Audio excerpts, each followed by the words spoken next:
What is going on, everybody? Draco Invictus here, and we are just getting started.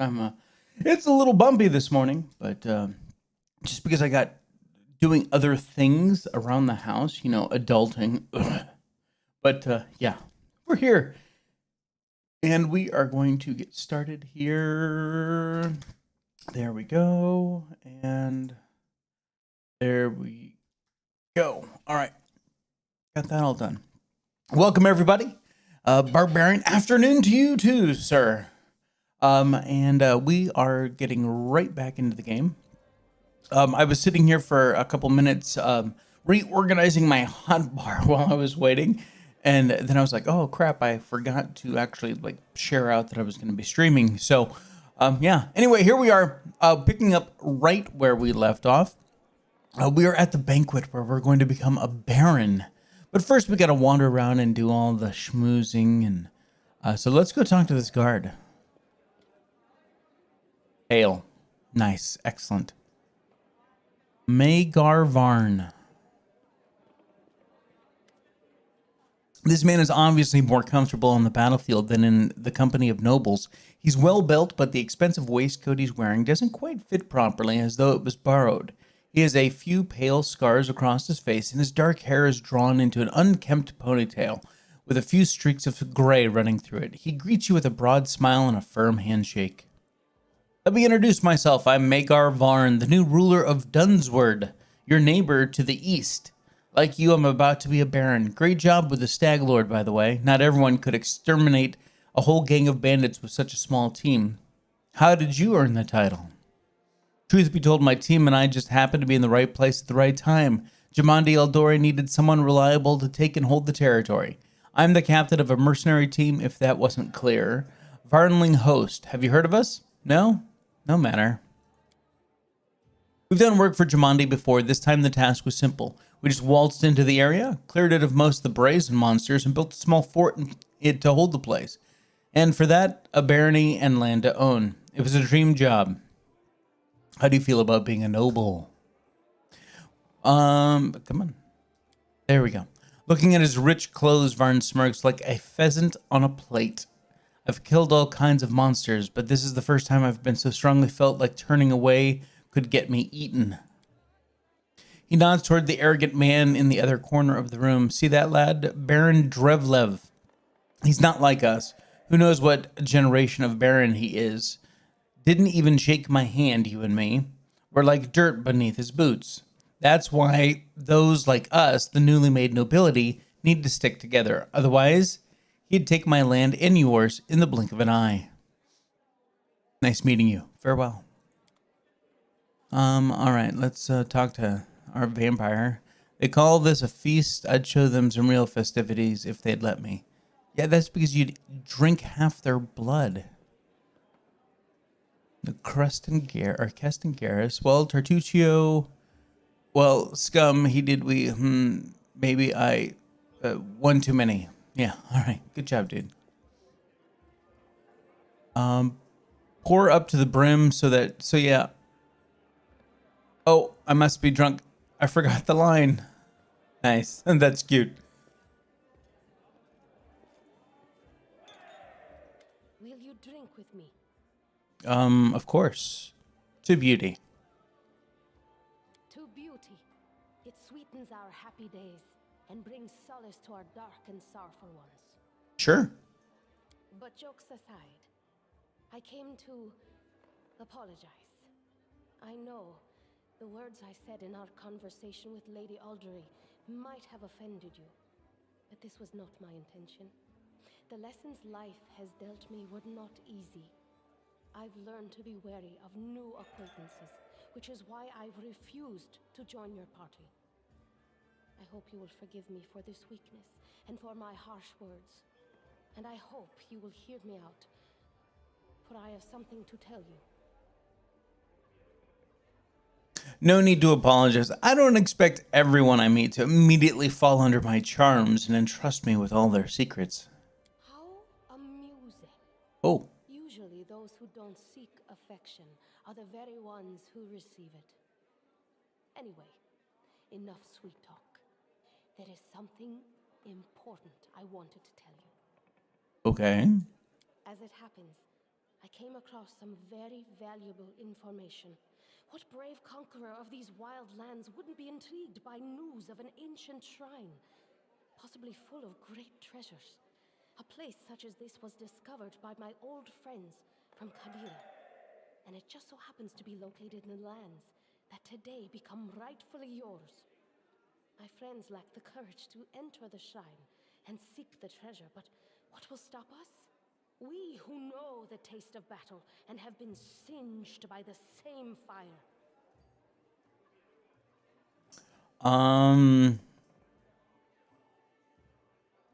What could be better than a treasure hunt? I'm ready.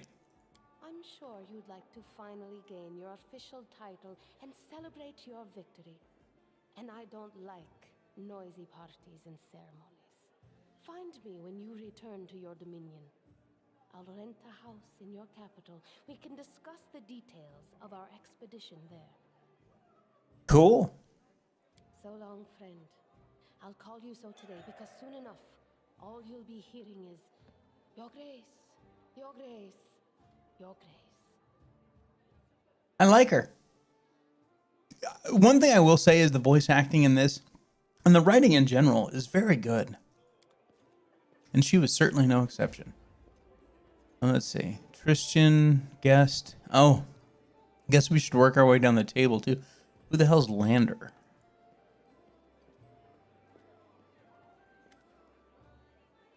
A handsome, well-dressed young man of about 17 years old looks at you with a polite smile. So you're the famous slayer of the Stag Lord's gang, soon to be a baroness. Pleased to make your acquaintance. My name is Lander. Just Lander? No last name, no title. Kind of like Prince or Madonna. Well, let's just say I'm here incognito. Under my circumstances, it's wise to keep one's lineage to oneself. Truth be told, that's precisely what I wanted to speak to you about. You see, I'm an heir to one of Brevoy's noble houses. I won't say which, but believe me, a newly appointed baroness with no connections would do well to have a friend like me. I travel the country in secret, without servants, so that I can see it for myself. Not from a carriage window, but face to face with the people. My family would never approve, of course, but then I never asked. I need to know Brevoy if I'm going to rule a part of it someday. I know Jamandi wants to impose her stepson on you as an emissary of Brevoy. Refuse. Take me instead. Don't look at my age. While there may have been trained this half-orc to swing a sword, I've been trained to rule since I was a child. I'll be of far greater use to you, both now and in the future, after I have a firm position in my family. Are you from Restavik nobility? Oh, no, I'm not from here. I'm just visiting, you could say. I wanted to see for myself the heroes who managed to conquer the frontier lands, and the Lord Mayor was kind enough to invite me to this wonderful party. I will consider your proposal. Great. So now, we're not even going to get out of here without having to make some crazy choice about a bunch of people that we know nothing about. All right. Anyway, Amiri. Their wine is right, nice and strong, but the appetizer's barely a mouthful. Nice. So nice to see the beginning of a future noble family. These people are not just celebrating, it seems our feat has given them new hope. So this is who dealt with the Stag Lord. Allow me to shake your hand. It's nice to see the beginnings of... okay, anyway. You guys are starting to repeat yourselves now. So Natalia Sertova, we've been warned about the Sertovas, and Chandra Merve. Ah yes, good old Rostov hasn't changed a bit. Even the smell on the streets is the same. Natalia Sertova is discussing something with an unfamiliar old lady in a low voice. Upon noticing you, she breaks into a sugary sweet smile. You were not only tough, but quick. Well, congratulations on your victory. Enjoy it while you can. Is that a threat?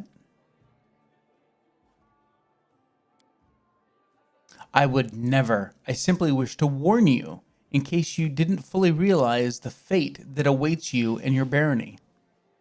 Well, what do you think awaits me? Nothing good, I fear. The Alduri, our dearest friends, don't deem it necessary to inform you of their plans, I assume. You see, they're preparing to separate from Brevoy. It will not be a peaceful process. They lack the strength currently, hence using this legal loophole to create some independent allies. Once the civil war breaks out, your lands will be the first to endure a strike from Brevoy's forces. Perhaps they'll erect a memorial stone in independent Restov to honor you. Well, I wouldn't count on even that, really. What would you propose? In your situation, the most reasonable course of action would be to align yourself with the lawful rulers of Brevoy, the noble houses. The Alduri won't dare to rebel, knowing they will immediately be entrapped. You could help Brevoy avoid civil war while simultaneously enjoying some well-deserved peace in your lands. I believe Jamandi has already attempted to impose a guard on you as an emissary. I'm guessing her low-born stepson, the green-skinned boy, Castle. It's up to you, of course, but I would recommend you a different envoy. Please meet Chandra Murvey, an experienced diplomat who's more familiar with Brevoy's politics than any brawler could be. The old woman standing next to Natalia gives you a slight bow. I'd be happy to help you establish diplomatic relations with Brevoy. I'll consider the proposal. Think on it. Do not make any hasty decisions. Odd. Now we're going to have 3. So technically we're done mingling with the guests because, well, it finished, but I still want to walk around and see if anyone else has anything worth saying. The way seems clear. We're going to stay away from the up here for now. A handsome man with a weather-beaten face grasps your hand tightly in his rough, calloused palms. Unlike the rest of the guests in their festive clothes, he wears a simple robe. The only luxury you see on him is a holy symbol of Aristil made of solid gold. The other guests look at him with respect, some bordering on awe. Congratulations on your victory, he says in a deep voice. Allow me to introduce myself. I am 𝐂𝐡𝐚𝐧𝐧𝐞𝐥, High Priest of Aristil in Restov. Do many people in Restov venerate Aristil? They revere gods in Restov. They pray to Abadar, patron of cities, and Pharasma, gatherer of souls. There are some more rare cults, but there's no denying that the stag god has the largest congregation here. No wonder. People here have lived off of farming and hunting for centuries. You're dressed surprisingly simply for such a festive occasion. The corners of the priest's mouth turn up with a faint smile. The nobles dressed in silks and satins to stand out from the poor. A priest wears a simple robe to stand out from the nobles. I like it. We will go with the lore religion check passed already. I saw how you fought beside Jamandi that night. Your god granted you impressive power. Yes, I used to serve Aristil on the battlefield, but those days are long past. Now I call on his power to heal those who've fallen from a roof more often than anyone wounded by a sword. Of course, someone has to roam the forest and slay monsters, but I'm more useful to my congregation here, attending to more mundane affairs like hospitals, shelters, and charity fairs. Let's go with this diplomacy check. Bringing law to the stolen lands is a difficult endeavor. Hey, we succeeded. This is a truly noble undertaking. I believe our community will be able to provide you with reasonable assistance. We'll help you construct a shrine in your capital, free of charge. Wow. We'll take a free shrine, thank you very much. It was an honor to meet you. I can't even thank him for that. Aristil keep you. All right, the guards aren't going to tell us anything. How about Regengar? No. They're always together. Try the eclairs. They're delicious. That does sound good. Truth be told, I'm not really comfortable here. I lost my taste for high society. Hannes Drevlev. Man's gorgeous clothes hide rippled muscles beneath them. He looks past your ear, obviously bored. Baron Hannes Drevlev, he says offhandedly, emphasizing the word Baron. And you must be the Stag Lord Butcher. I'm sorry. I quite forgot your name. But you took out the Stag Lord and his gang, and so Sword Lord 𝐂𝐴𝐚𝐷𝐸 is granting you permission to take his place, right? Well, congratulations. My lands lie to the west of yours. I suppose we're neighbors now. Yes, I defeated the Stag Lord. Pray tell, what did you do to deserve your new dominion? A smirk appears on the Baron's face. I don't need to deserve or prove anything. Countless generations of my glorious ancestors have done so for me. If I had a slightly bigger army, Sword Lord 𝐂𝐵𝐵 would have simply given all of the stolen lands to me. Alas, I don't have so many soldiers at my disposal, so she has urgently made barons of the likes of you and Varn. You're not very polite for a nobleman. Ha! Politeness must be deserved. So you have no army, no special merits. You were just given land for being pretty? Under other circumstances, I'd have you whipped for such words. But let's not ruin Lady Aldori's celebration, If you want so badly to measure merits, we can do so another time.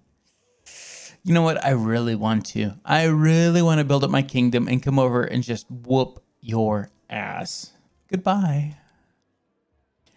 Not even deigning to reply, Baron Drevlev turns around and looks away. Oh yeah, he's one that I'm going to kick in the nuts later. Guest. Harem. Let's go see what Harem has to say. Feast at times of pestilence, a ludicrous attempt to sink into reverie, to digress from contemplating one's own insignificance. Harem. You're wonderful. Don't ever change. Not that you would.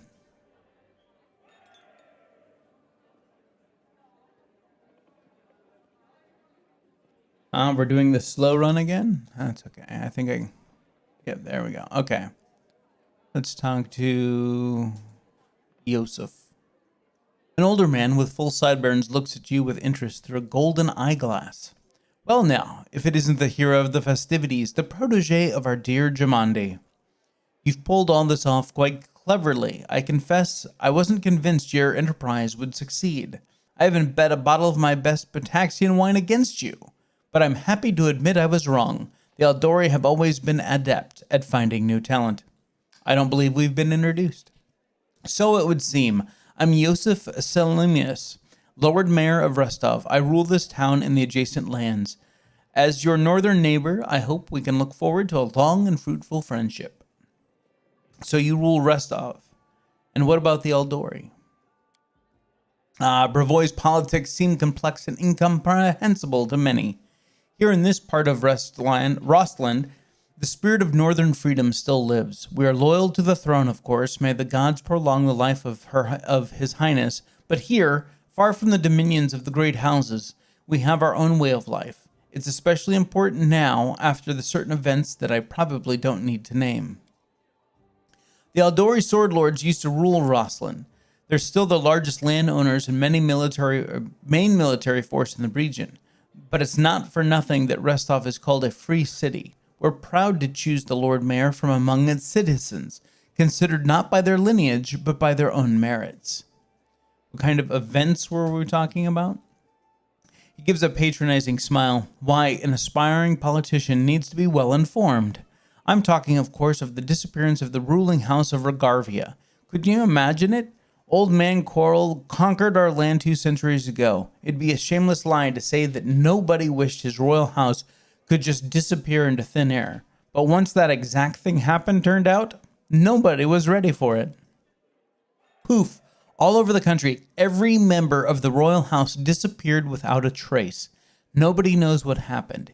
It's a mystery, but a mystery pregnant with opportunity for everyone. How are things in Rostov? I don't want to boast, but things have been going well in recent years. Trade prospers, the population grows, and the citizens are happy. Although recently, especially after the disappearance of House Regarvia, more and more troublemakers have been appearing, and people are talking about most shocking things. but those sorts of rumors aren't worthy of your attention. All right, number 5. There we go. Please, wait a moment. Your young barony will need resources to establish itself, and from what I've been told, you're somewhat in need of financial assistance. I could organize and supply everything you need for the construction and spread out the cost on extremely favorable terms. I could immediately procure, let's say, 500 cartloads of building supplies. I'm sure that would give you a good start. In exchange, I would ask a small favor. Until you repay the debt in full, you simply assume the obligation of contracting building services through Restov's Builders Guild. Do we have a deal? Yeah, no, I'm not. I haven't even been sworn in yet, and they're trying to get me into debt. No. It's your choice, of course. I figured I'd mention it. Yeah, okay. Nice meeting you. And... So, how do you like our little gathering? I hope you've made some useful connections. Shall we move on to the official proceedings? Okay. So before we begin, I'd like to talk about the envoy I'll be taking with me. So, I have no idea.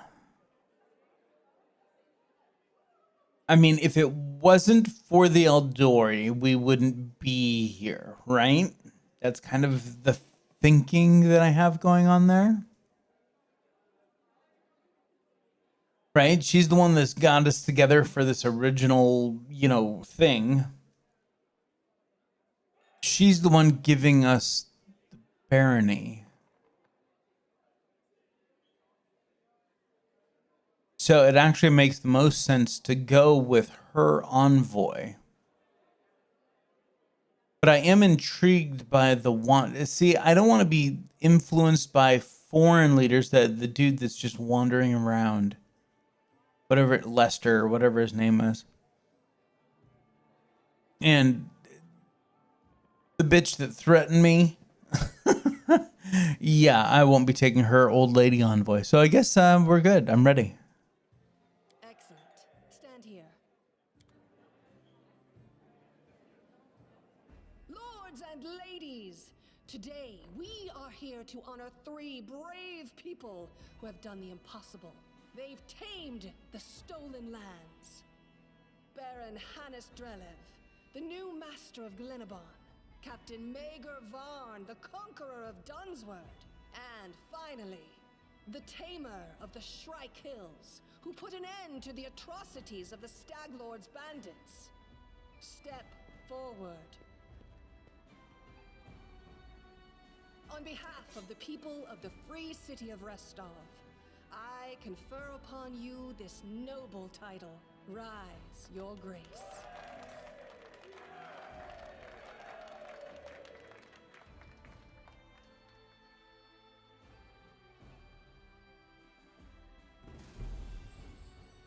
Well, that didn't take too long. I said the celebration's over. It's now time to get to work.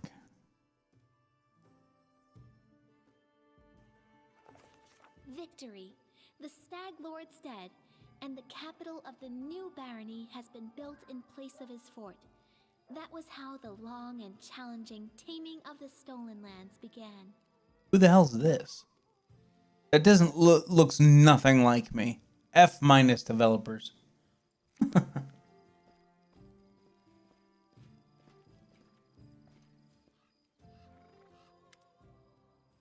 Welcome, Your Grace. Keston salutes you. You can see he's a bit anxious, and it seems he'd rehearsed his speech many times. Let me once again congratulate you on your victory and your new title. Lady Jamandi transferred me here. I am at your disposal. I'm not one to bestow honors, but I want you to know I'm glad to serve you. I'm here to welcome you on behalf of your new capital citizens. The Stag Lord's former stronghold will soon be a thriving city. Word travels fast, and the first settlers have already arrived, with new ones approaching as we speak. While you were visiting Restov, much has been done here. Your benefactors, the Eldori, invested a great deal of resources in rebuilding the city. I stand ready to answer your questions and to show you around the most important sites.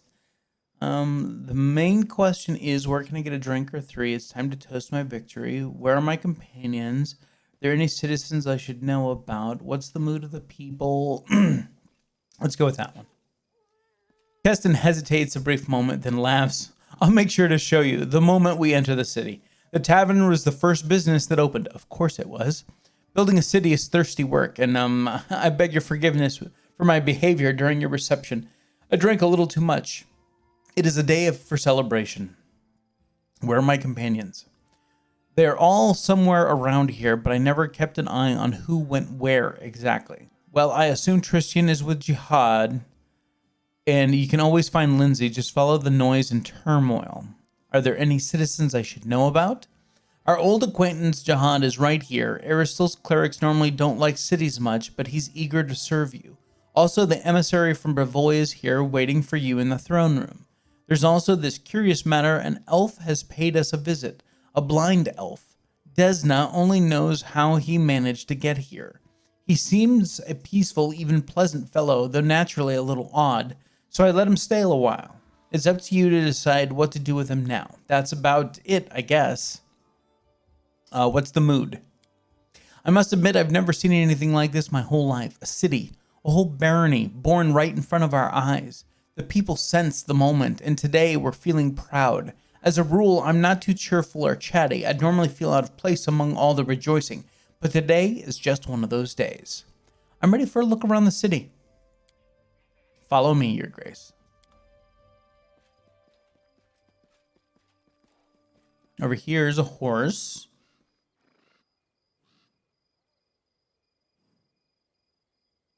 Greetings, Your Grace. We're, well, your new subjects. We're settling a site to build our house.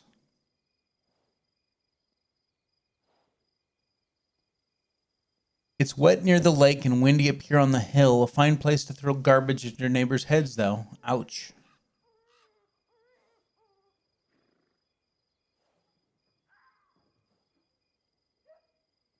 It's a good thing you got rid of those monsters and bandits, Your Grace.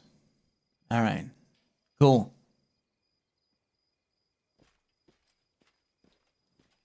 Do you recognize this place, Your Grace? This is where the Stag Lord's fortress wall used to be. Not that it saved him in the end, huh?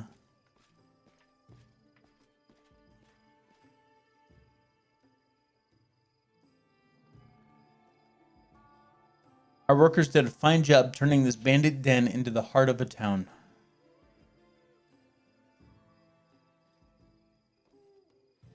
The heart of every town is its main square. We plan to hold street festivals and fairs here. Look, we've already have our first vendor. All right.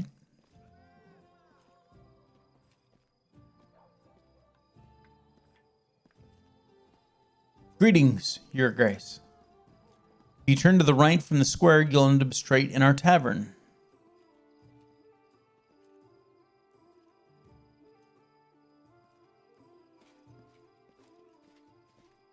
Tavern's ale's blessed by 𝐂𝐡𝐚𝐧𝐬𝐭 himself, I swear, and the lady who owns it is a gem. I've heard our Baroness is tall as a troll, has hair of pure gold, and can breathe fire. Oh, that's all nonsense, except for the part about breathing fire. All barons can breathe fire, trust me. That's funny. Welcome, Your Grace. Glad to serve you.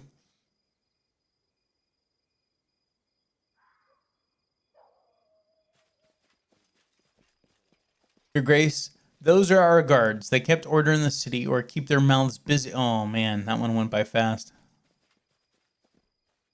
Oh, what a cool little view. Here's the observation platform. I hope one day our capital will grow large enough that we won't be able to see its full extent from this perch.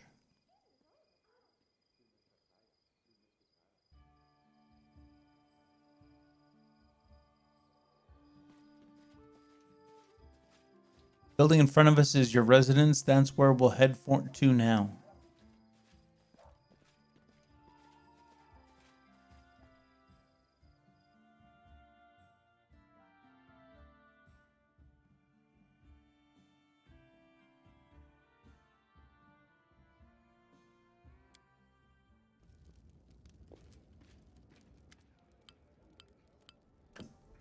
So now we've reached the main chambers. This is the throne room where you'll hold court and receive visitors. Let me draw your attention to this large map depicting your barony and its surroundings. We'll mark all the important scout reports and other news worthy of your grace's attention. Having finished his speech, Keston tucks his thumbs under his belt and stands quietly. Welcome to your barony. You're about to make the unyielding stolen lands a prosperous kingdom. There's a long and arduous road ahead of you. Great. You and your advisors are going to deal with matters of national importance, found and build up new settlements, seize and develop new regions, solve pressing problems, and take advantage of good opportunities. A prosperous governor will be handsomely rewarded with support and donations from their subjects, promising alliances with other states, wealth for their treasury, and many other things. Good luck in ruling, Baroness. All right, continue. Greetings, Your Grace. Casil, Lady Jamandi's ward, gives you a polite bow. It was a pleasure to meet you at the Rostov reception. On behalf of your allies and benefactors, the Aldori Sword Lords, I'd like to offer you some advice. Barony effects community +6, loyalty +6, military +3, economy +3, divine +3, arcane +3, stability +3. New event, trade agreement with Sertova. Zvanki's offer, pillage the Temple of the Elk, rebuild the Temple of the Elk. Okay. You can solve most of your barony's problems by granting appointments to the right people, responsible people. But certain state business will demand your attention, personal attention. Sweet Lord. As will the visits of especially important guests. Reports of such outstanding events will be marked on your map. You can always check it while considering your plans. According to the ancient traditions of Brevoy and most of the river kingdoms, rulers address affairs of states and receive advisors at the beginning of the month. My advice to you is to maintain this tradition, as regularly visit your capital when needed. The first thing you should do as a ruler is assign loyal people to all the important positions in your barony. Your clerics, Jihad and Tristian, were the first to seek an audience. I won't distract you further, and I'll leave you to consider, once again, my congratulations. May your rule be long and prosperous. You may change the difficulty level of your barony at any time or set it to automatic. If set to automatic, you won't have to deal with most government decisions. They'll be taken care of automatically, and your barony will never fail.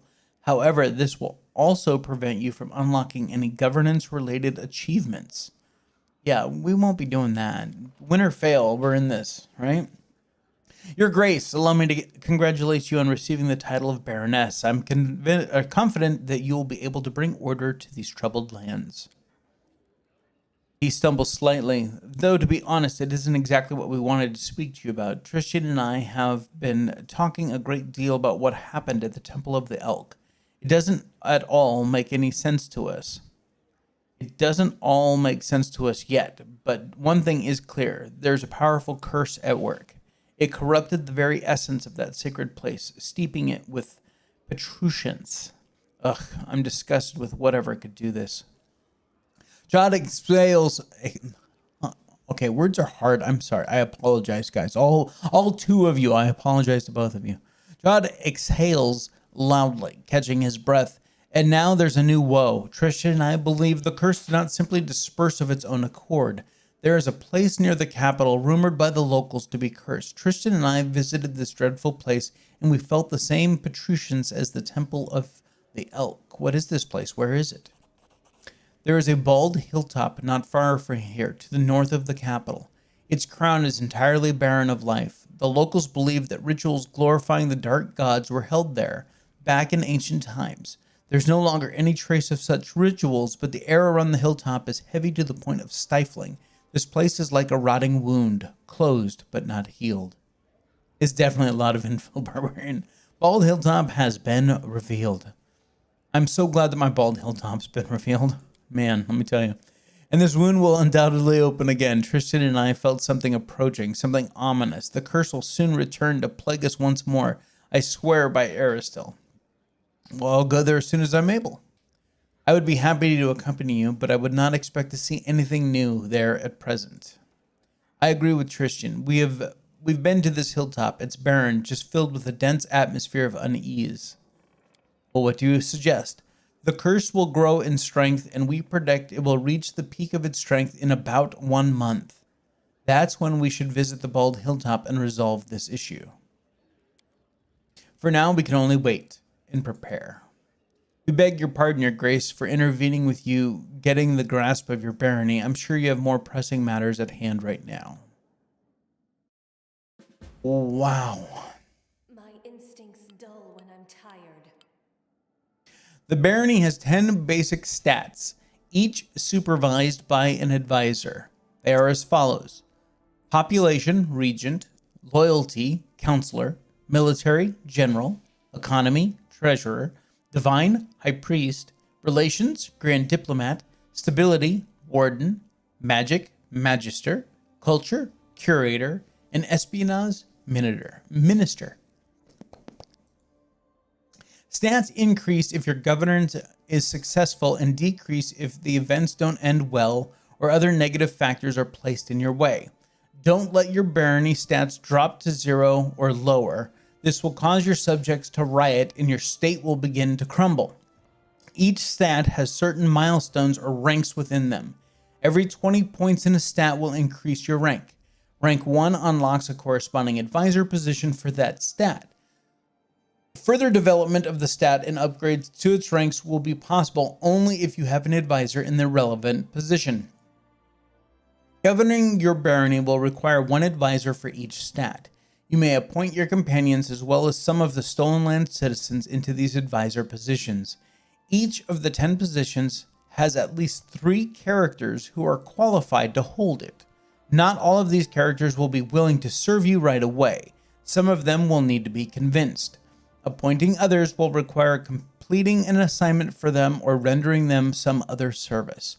Each advisor acts on their own ideology. Thanks. Thanks, Stu. Appreciate it. Every advisor acts on their own ideology. They have their own opinions on everything that happens in their domain. Therefore, you may want to select characters whose governance philosophy is consistent with your own. Open the advisor tab on the right side of the screen, click an empty slot, and then select the character to appoint them as an advisor. Every barony stat gains a bonus from a specific ability of the appointed advisor. The exact size of the bonus is indicated in the upper right corner of the advisor's card. Only advisors may address the problems, opportunities, and sudden events that occur in your domain and require immediate attention. Don't leave these positions vacant. Wow. Now we get to name our barony. Choose a name for your barony. The name of the barony cannot be changed later in the game.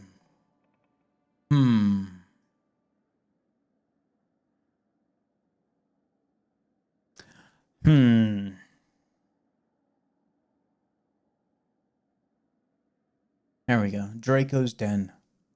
And then what we're going to do, as we get little townships and stuff, I'm going to name them for people like that are patrons or have helped me with the channel, or maybe even like moderators.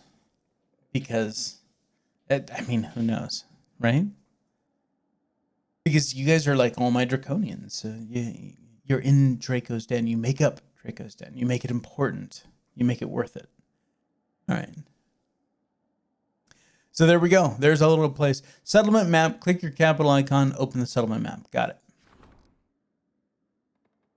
Tuskdale. Tuskdale. Can we? Yeah, let's edit this. The name of this can be named or changed later in the game. Okay, so settlement names. Settlement names can be changed. It was our overall kingdom name that couldn't be named. So since I would start with patrons, right? That are on Patreon, but I only have one. So I guess our capital city is going to be named for my one patron.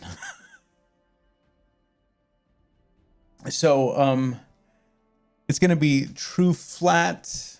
Okay, should we do True Flatville? And yes, True is my only patron.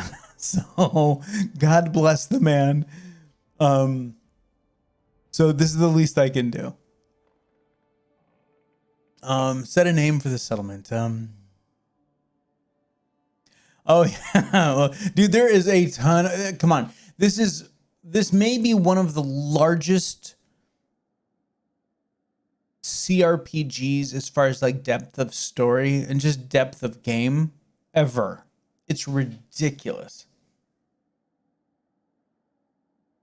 Let's see, True Flatville. Come on, guys, help me out here. There's 3 of you here. True Flat.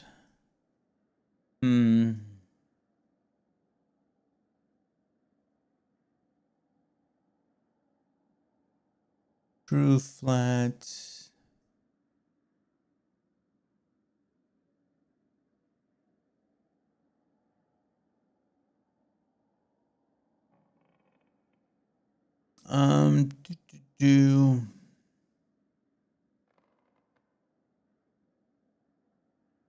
I guess I can change it later. We're just gonna call it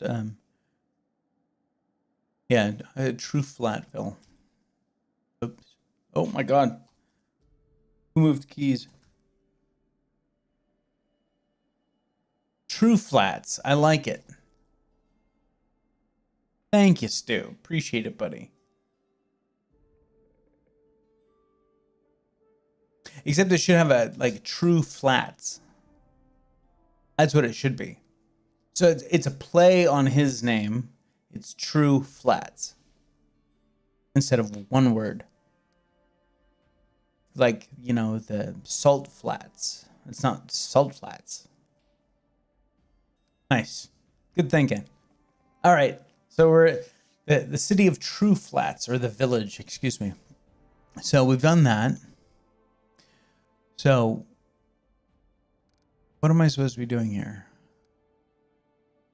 Community. Okay, enter. You may construct buildings to increase your barony stats. Each building has a cost in BP and a construction time. You may construct several buildings simultaneously. To start construction, select a building you need from the list on the right of the screen and place it in an empty slot. Hope it's not on the mountain. No, that would be hilarious. That would be fitting. Buildings may provide special bonuses if you meet certain conditions. Most commonly, 2 buildings must stand close to each other to grant the bonus. Make sure to use this feature to your full benefit when planning a settlement. Some buildings can be placed only in designated spots or areas. As examples, a pier must be built on water, and a mill must be built with no other buildings around it. Demolish a building to get rid of it and recover half the resources you spent on construction. Yes, Tetley, to answer that question, G4. If you want to move a building, you will have to demolish the old one, gaining half the resources you spent on it, and construct it in a new desired slot for half the price. You won't have to spend any extra BP, but you will have to wait for construction. Oh, that's very, very nice. So if I put up a building and I go, no, I should put it over here because it gets a better stat bonus if it's between these 2 buildings, I only get half the resources back, but then it only costs half the resources to rebuild it. So the only way you would lose out is if you didn't rebuild that building. That's how you would lose half the BP for it. So that's not bad. All right. So I'd say it's pretty flat. I love the water effects, even from way up here. That looks cool. So I guess we'll go into build mode here. Okay. So it looks like we have this square here for the piers. And then we have these 9 squares together. And then this one all by itself. And then what's this up here? That's what I said, Stu. He actually posted a picture. He said, this is my favorite tea. Posted a picture and it was just a box of Tetley tea. I mean, it wasn't like Earl Grey or black tea or any of the other varieties of tea, because we actually had a conversation about what Barbarian's favorite tea was during a live stream. Okay, so a wooden wall goes there. Okay, well, that's the first. How many BP do we have? We have 450. Nice. That's a good start. So we're going to pick that, or do I have to drag it? Oh, there we go. Just pick, click. Got it.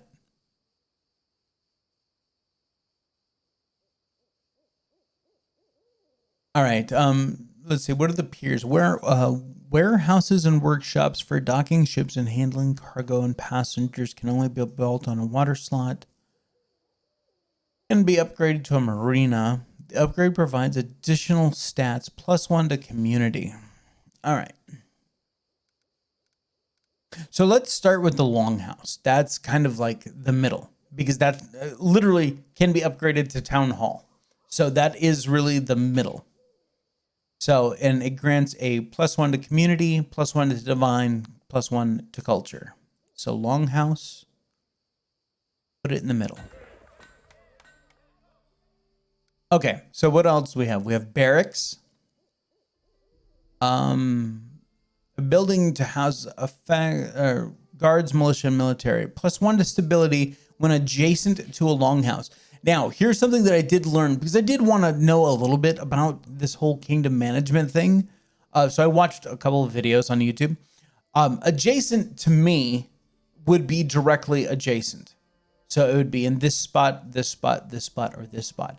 But apparently the game means any connecting square.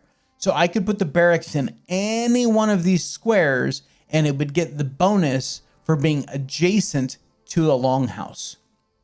So the only time you wouldn't get the bonus is if I had put the longhouse in this square and then put the barracks way over here, because that would not be an adjacent square. So, okay, so let's find what gets a bonus from a barracks, because if we can find two things that, you know, who the heck is Jason? You've never heard me mention Jason before? All right, let's see. Downs Hall Brewery. When located in a settlement with a windmill, +1 to stability when located in a settlement. Okay, so these aren't adjacency bonuses. These are just in the same town as these other things. So that's cool. Herbalist House. It gets a +1 to arcane when adjacent to a shrine. Lumberyard, a mill for producing pre-cut logs, boards, and wood materials. +1 to relations when located in a settlement with peers. A sacred grove cannot be built in a settlement housing a lumberyard. A monument can be a statue of a city founder, a bell tower, a large tomb, or a public art display. A shop. A general store +1 to economy when adjacent to a tavern. Okay. A shrine, a small shrine similar to a holy site, +1 to divine when adjacent to a monument, +1 to loyalty when adjacent to a longhouse. He does. He lives on a lake. A smithy, a workshop for crafting all kinds of metal products, from the sword of a noble knight to the nail of a humble carpenter, +1 to economy when adjacent to a shop. Watchtower. A tall structure that serves as guard post and landmark, +1 to military when located in a settlement with barracks, +1 to stability when located in a settlement with walls. Could only be built in a separate slot. So like this one up here. A windmill can only be built in a separate slot. Okay. So we've got... So there was nothing else that required the barracks to get the additional. So I could put this here.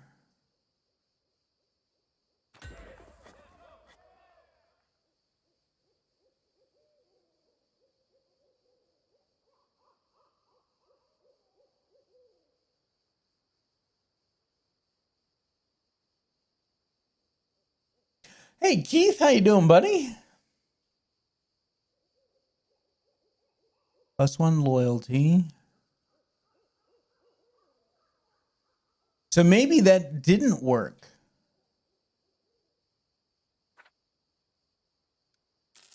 Let's find out. Okay, so we got rid of the barracks, right?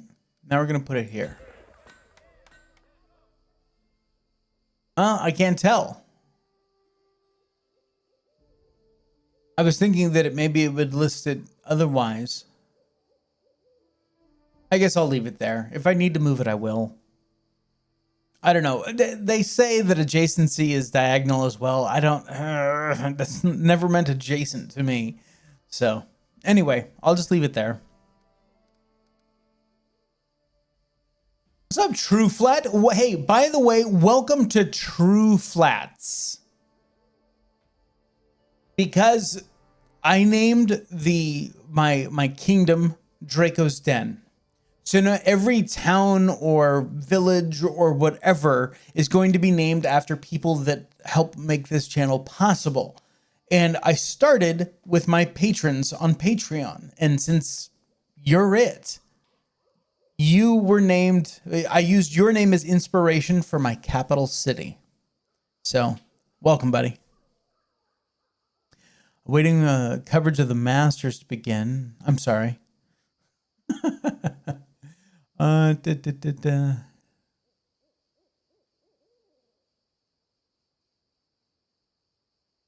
Yeah, and we were lucky that this place is pretty flat. Otherwise, True Flats doesn't make very much sense.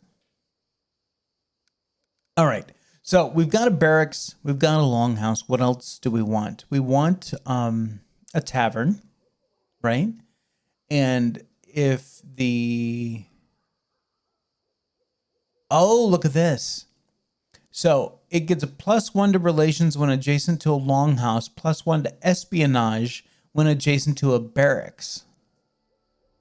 Well, yeah, we're going to pick a tavern and we're going to drop that bad boy right here. So it's getting both, right?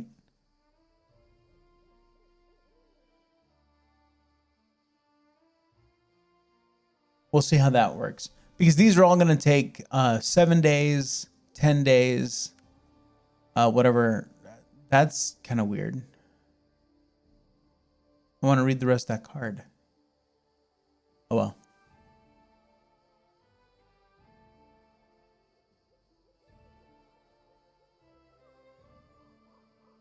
I want to welcome everybody this morning. Good morning, everybody. Now let's see. Is there something else that works well? The brewery. Oh, that just has to be in the same settlement. It doesn't need to be next to it.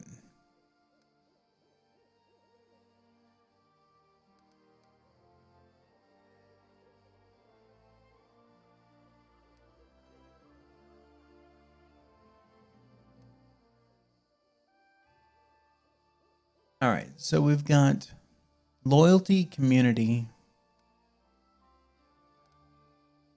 We definitely want a shop. When adjacent to a tavern. Perfect. Shop's going here. I knew there was something that got an adjacency bonus.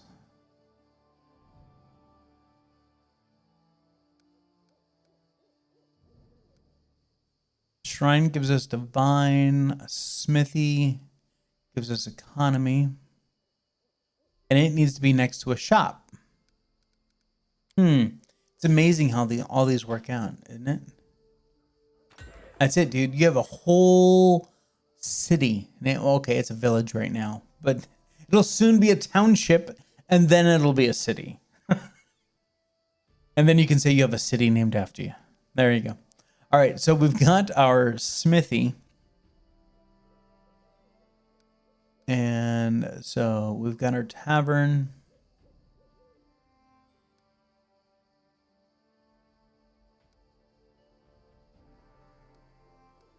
So I'm trying to, there we go.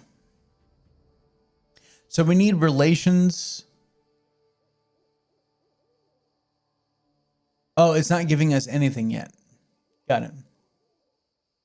All right, Stu, have a great day, buddy. Get some rest. Thanks for coming by.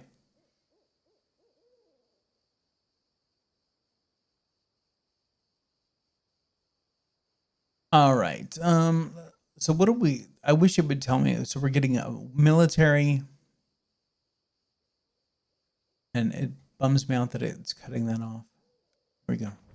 View. Does that work? Is that better? No? There we go. So, community, divine, culture. Military and economy. Economy, community. Economy, relations. Military, military.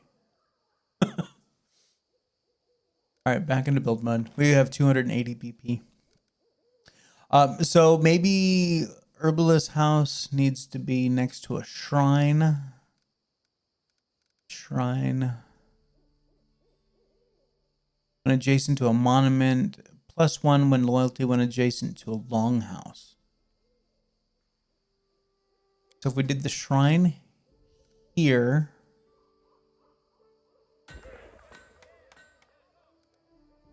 And then we did the Herbalist House with +1 to the arcane here.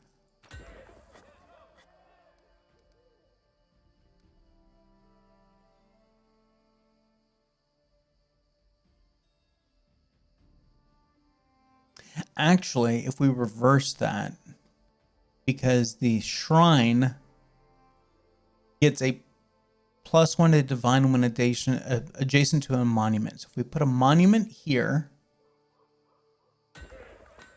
and then we pick this one, sell it, and then rebuild it here. So now the shrine's getting its plus from the monument and its plus from the longhouse. And the herbalist is still getting its plus from the shrine. Nice. Okay. Wow. Okay, I have to say, I dig this. This whole kingdom building thing in an RPG, that's kind of cool. Let's see, what else do we want? We've got 3 more slots. Might as well build the pier, right? I mean, what else is going to go in that slot? We didn't have anything else to go in that slot. Our walls are being built, so we don't have to worry about that. So what do we want up here? Do we want the watchtower, which gives us +1 to military, or +1 to espionage, and then also +1 to military, because there's a barracks, and a +1 to stability because of the walls? Or we get +1 to community. And then since we don't have a brewery. No, that's one thing we didn't build was a brewery.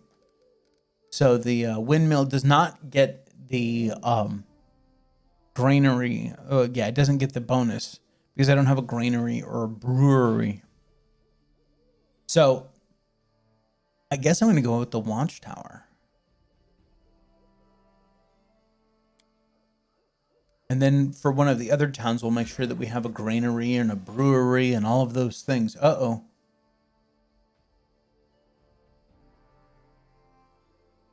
What error occurred?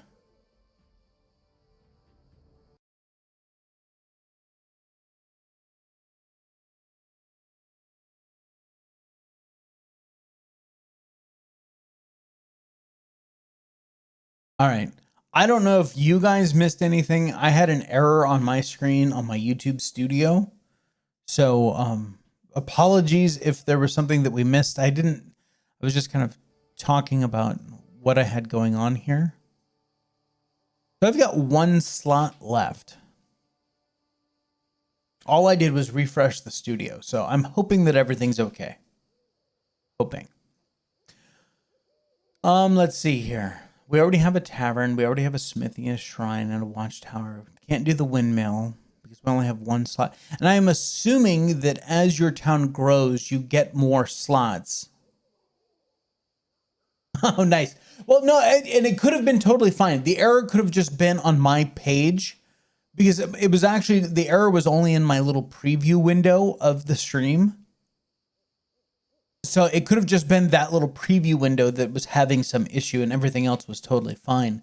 But I just refreshed it. So we're good. Okay. As long as it didn't cut out for you guys, that's the important thing. Let's see. We could do a lumber yard. That helps with our economy and +1 to relations when located in the settlement with peers, which we already have. And anything that helps for the economy and relations, I dig. I mean, or we could do a brewery.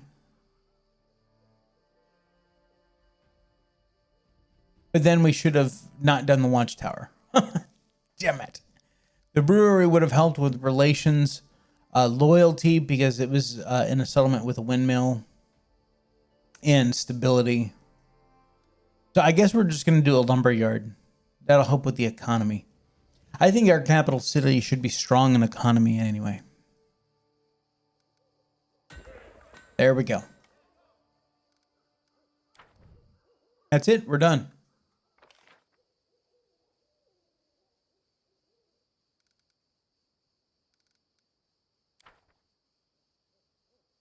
Oh, we can purchase build points. Good to know. Straight from this screen, that's 80 gold per. Ouch.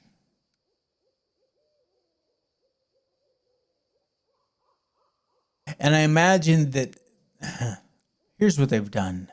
The bastards. They make sure that your city earns just enough build points that you could almost get something done. But that you really should buy some build points with your gold. Therefore, you're not buying any magic items or buying normal adventuring things. So it's a way, it's a cash burn is what it is. All right. So 5 days for the wall.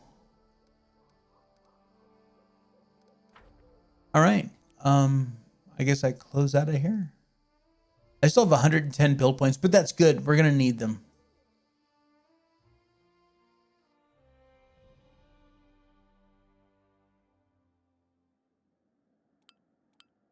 All right.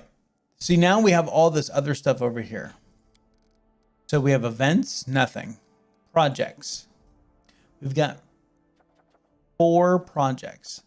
I dig this. Okay, what is this? Rebuild the Temple of the Elk.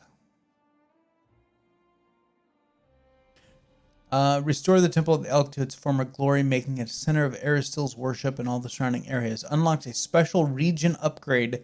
Prevents pillaging the temple. Choose an advisor. I think I need to choose advisors first. So far, we only have 5 slots. There's supposed to be a total of 10 from what the tutorial said. So let's see. What is this? Regent. The regent ensures subjects' complaints and concerns are heard by the ruler and serves as a link between the baroness and the people. Choose an advisor to fill this position. Advisors will act according to their position in government, their beliefs, and their enlightenment. So who do I have? I have Octavia and Valerie. Both of them give me a +2 because of their charisma. Octavia always strives to solve problems peacefully. Valerie strives to follow the letter of the law. I think I'm going to go with Octavia on this one. She seems a little bit more even-keeled. All right, next. Counselor. Counselor deals with troubles. Oh, you may claim new regions to expand your territory. Open the Regions tab on the right side of the screen. Select a relevant project at the bottom of the screen. Claiming a region will allow you to significantly increase your barony's stats and found settlements in the new lands.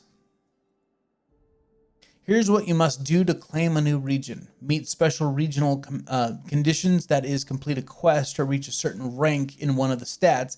Collect sufficient BP for the claim. Find an unoccupied advisor who can take charge of the claim. As soon as you start the kingdom project to claim a region, time will automatically speed up for the next 14 days, the time it takes for you and your advisor to claim the region. After the new territory is claimed and annexed into your domain, the boundaries of the state will change and you'll receive all the bonuses granted by the claimed region. Okay, first off, we need to finish with this. So the counselor deals with troubles of the common folk and helps settle land disputes and agricultural matters. This advisor ensures citizens remain loyal to the throne. Who do I have for this? Tristan. He seems perfect for that, doesn't he? Our general. The general is the highest ranking officer in the army of the barony and is responsible for watching the borders and protecting the realm.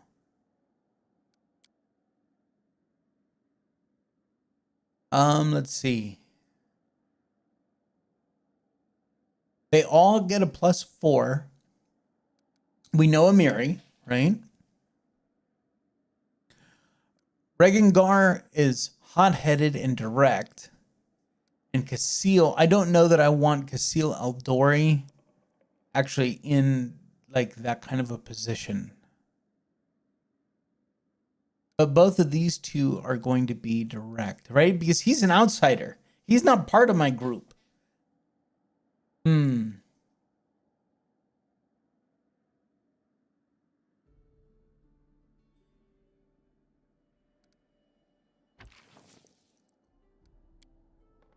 Treasurer, no candidates available for this position.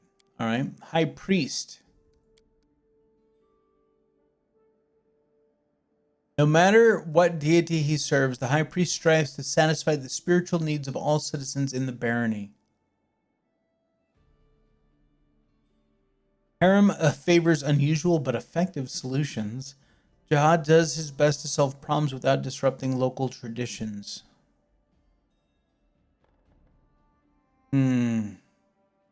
See, Harem's going to give me that +4.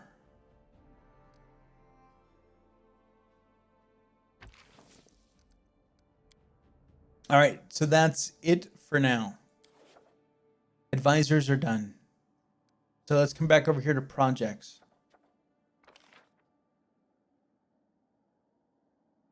+1,500?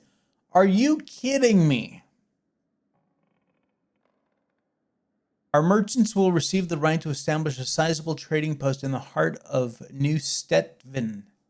Each city in the barony gains an extra 5 BP per week, 2 BP for each town, and 1 BP for each village. Choose an advisor to handle this. So 15 is going to cost me 1,500 BP. And so let's just say right now I only have 1 village. Right? So I would earn 1 BP per week.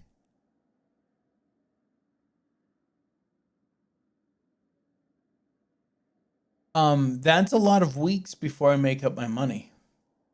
All right, we won't be doing that one anytime soon. Let's see what else we got. Rebuild the temple. Requires 60 days to solve. We're going to give it to our high priest here. And we're going to start the project. All right, cool. Isvanki's offer. High Priest of Aristel from Rostov has a strong interest in spreading the stag god's faith across the region. He's eager to build a shrine dedicated to Aristel on your lands, but at his own expense. Accept his offer if you wish to gain useful ally. Yep.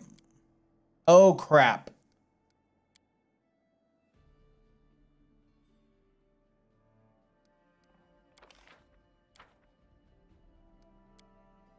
How long is he going to be on that one?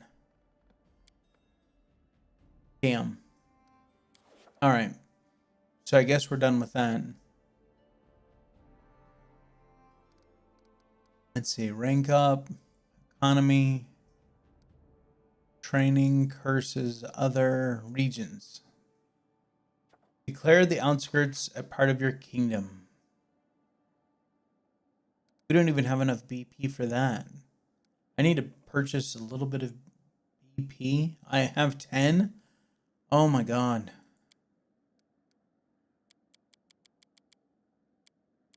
Yeah, okay. I need 150.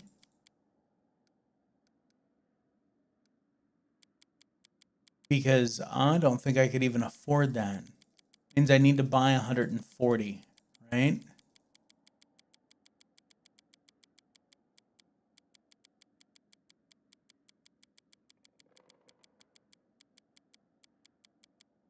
Oh, 140.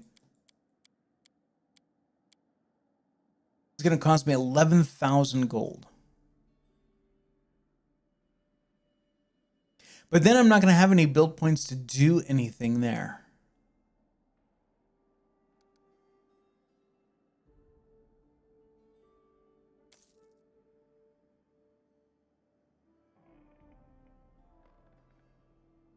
I don't think we're going to do this yet.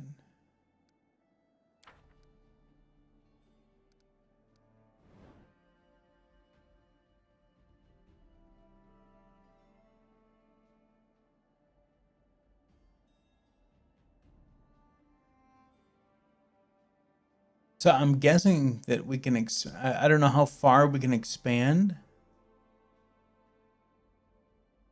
Because that's Varnhold. That's where that other dude is. So I don't know that we can push any further over here.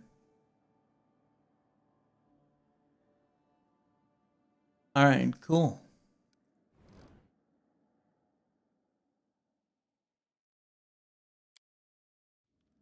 Wow, that was a lot of information.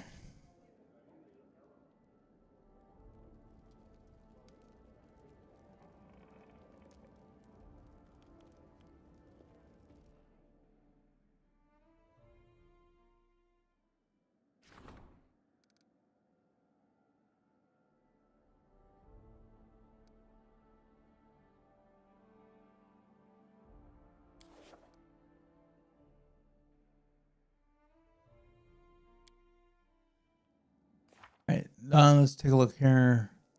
Check the journal. So we did that. Now we need to go get the spear from Nettle. I think we're going to hold off here on Sorrow Flow for a little bit. How to build a kingdom. So we began construction. As soon as the Baroness got all the businesses in the capital handled, she focused her attention on the outskirts, the nearest unowned land. The locals would feel much better under the leadership of Brevoy's protege herself. At least I should hope so. Ancient curse. Loyal servants. Yeah, so the only slot that we have left is a treasurer.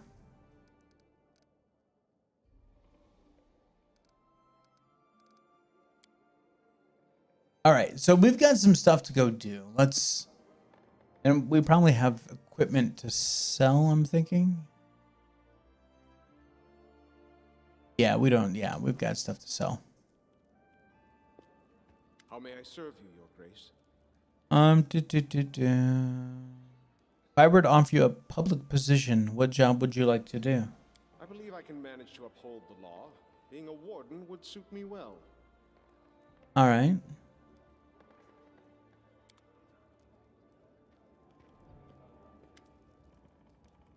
Friendly nod. How may I help you? Nothing new there.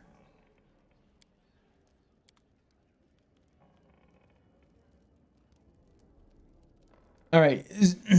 I'm guessing this is our little lockbox here. It is. And look at that. It transferred the stuff that we had. Oh my God. Why are we still carrying that stuff around? That's hilarious. All right. Is there anything that we want to stash right now? That's the question. I think I want to make sure that everyone's equipped and then sell everything that I don't need.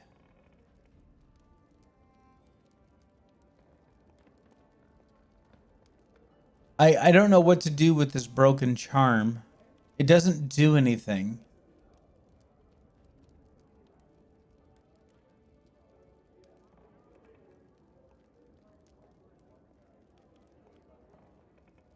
Oh, wait. You know what? Let's come over here. Let's see. Guard. Guard. Ah.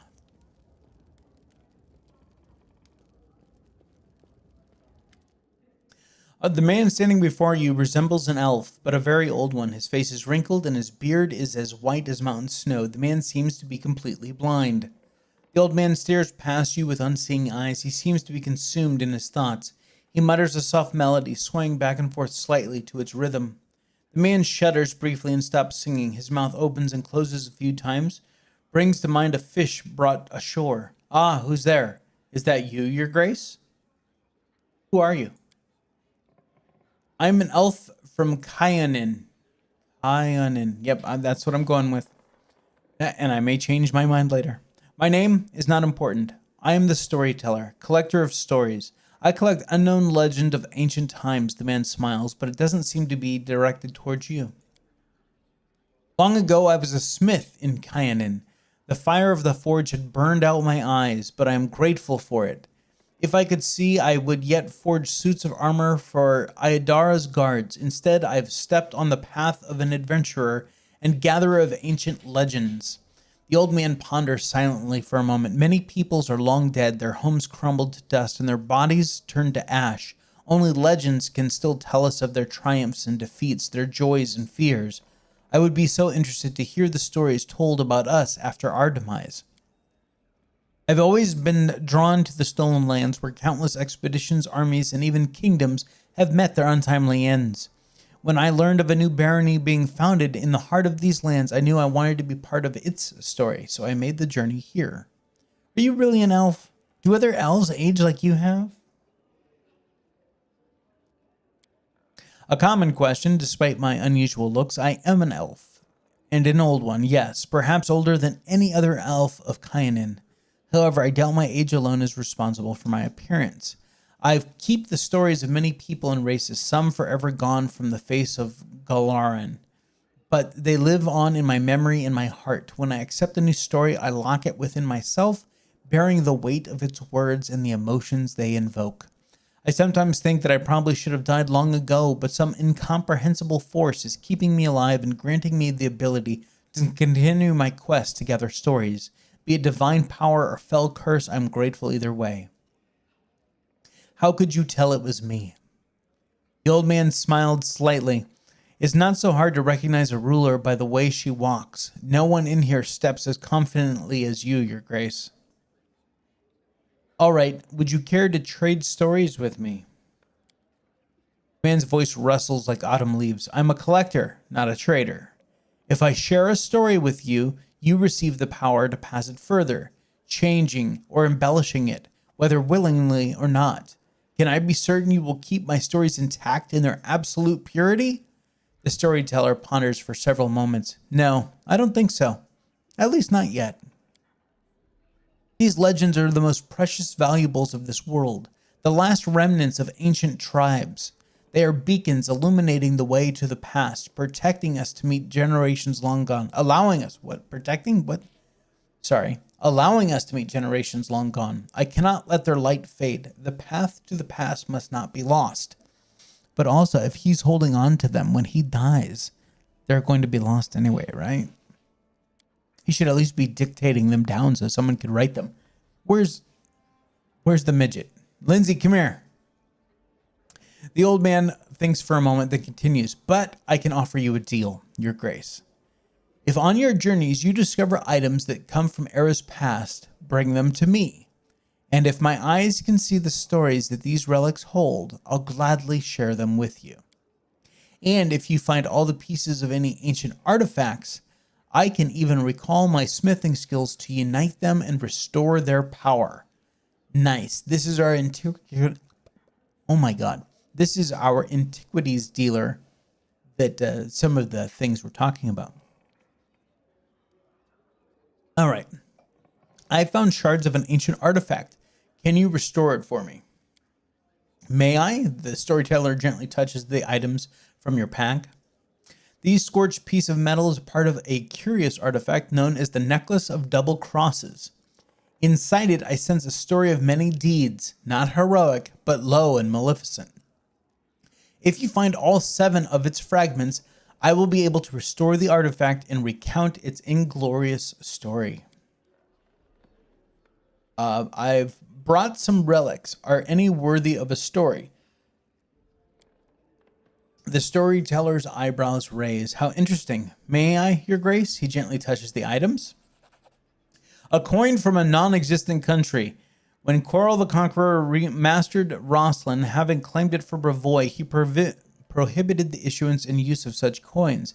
Both ordinary folk and the Aldori swordsmen were required to use new coins decorated with Quarrel's profile.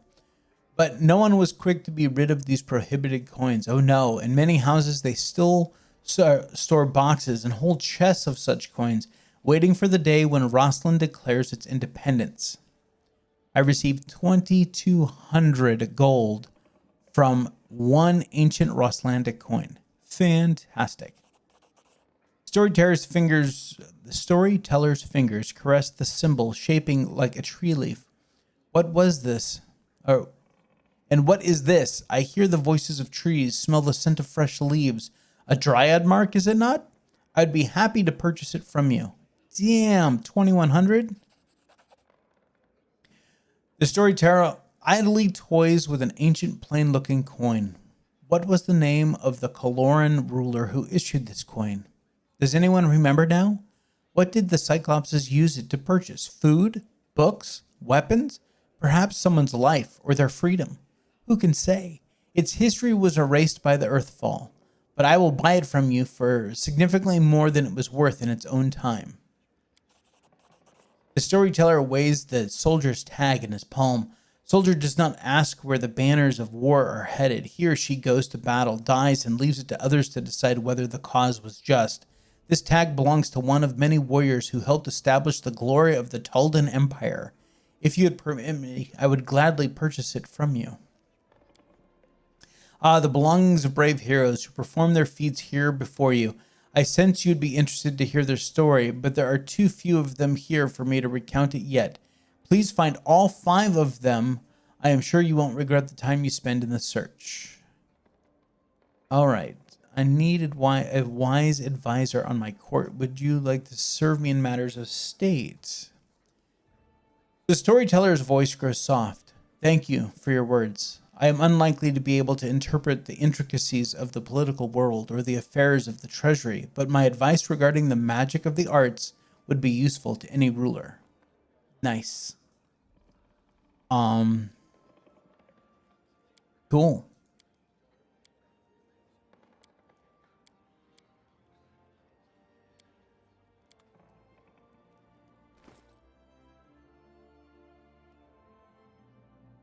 All right, so we're back up to 14,000 gold. Nice. Jeweled rice. There we go. Got us a new recipe. Okay, so now as we collect that crazy stuff that just piles up at the bottom of our inventory, now we have a place to sell it. Perfect. Oh, hi there. Little kitty? Or is that a dog? Is that a little dog? I don't know.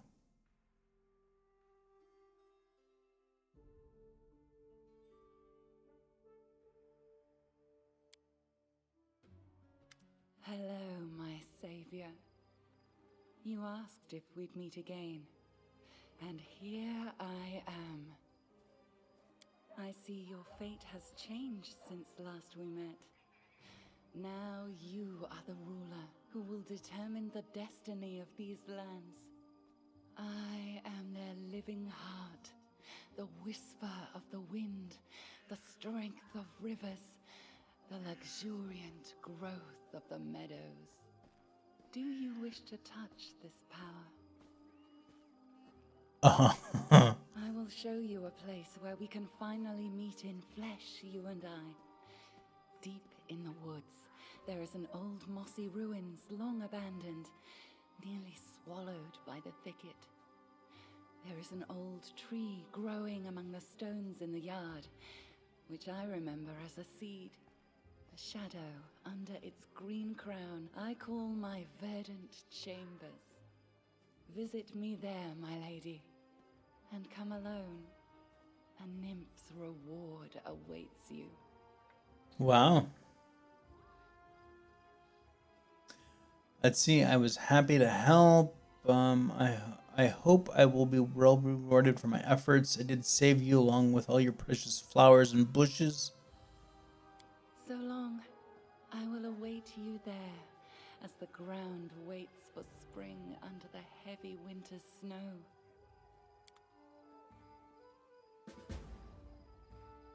All right.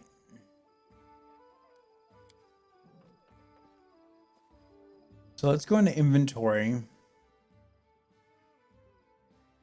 And as a spellcaster, I can't really wear bracers of armor +1.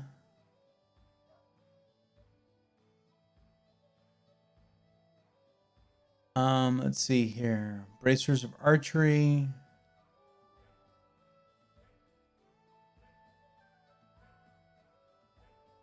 What we got here? Ring of protection +1. Can I put that on? That's a deflection bonus. Is this a deflection bonus?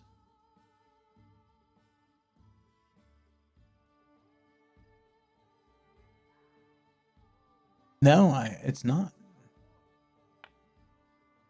Or maybe it is.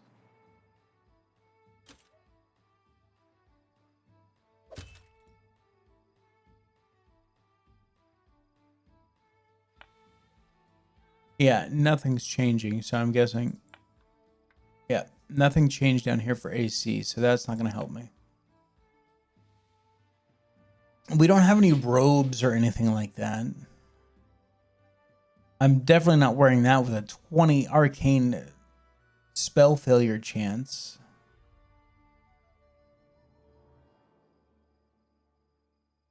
All right, let's see here. Boots. Competence bonus on mobility checks. No, see, that should probably go on like a Miri. And what do we got here? Constitution.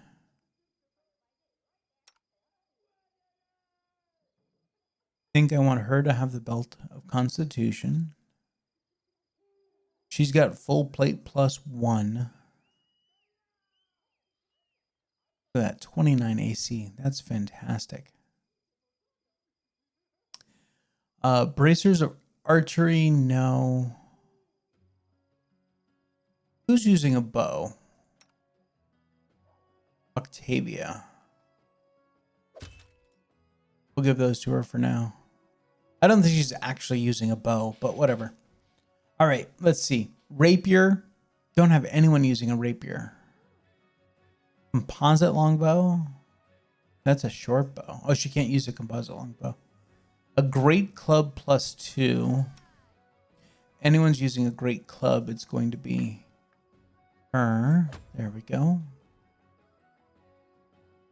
The savage bow. It's composite longbow, and the only one. Oh, she can. But she is not going to take advantage of a composite longbow because it adds in your strength modifier for damage. So, hell, you could just give her a regular longbow. I mean, this one does give a +1 enhancement, so might as well give that to her.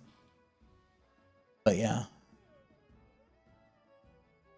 And she can't wear armor either because she's a spellcaster. So let's go through the ones that can. She's got good armor on. She's wearing chainmail. Chain shirt. Breastplate. Offers a 7.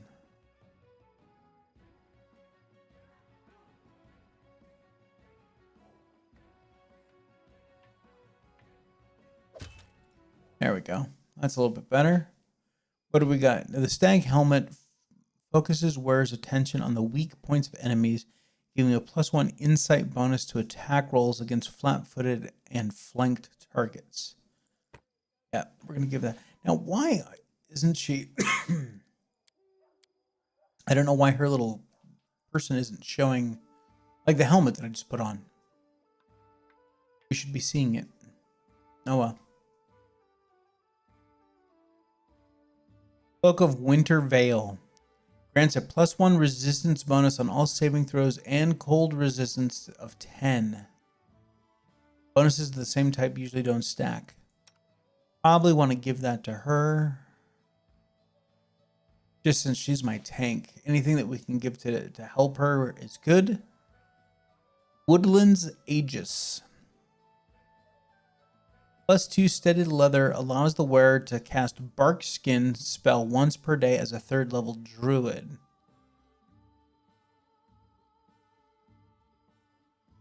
What is she wearing? She's wearing leather.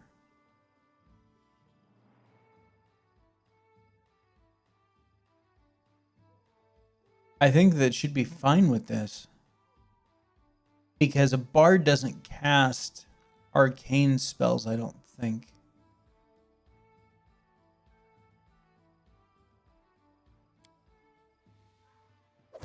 There we go. Alright, we still have this Ring of Protection +1. Who do we want to give that to? Here we go. She's already got one. Alright. A Scythe +1, Scimitar +1.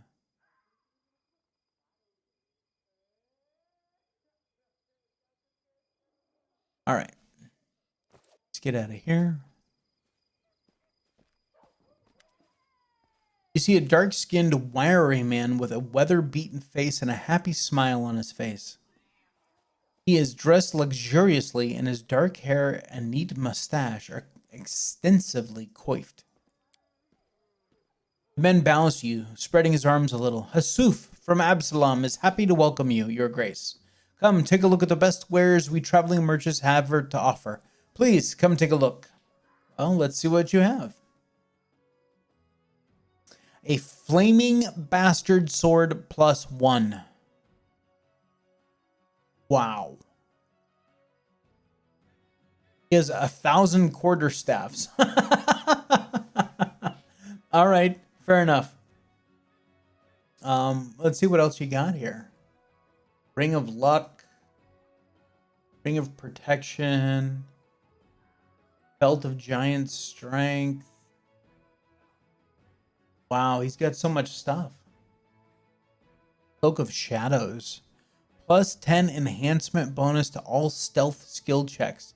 And immunity to blindness and dazzling. Wow. He's got some potions. Some scrolls. Oh, a bag of holding. 25,000 gold. You bastard. 25,000 gold.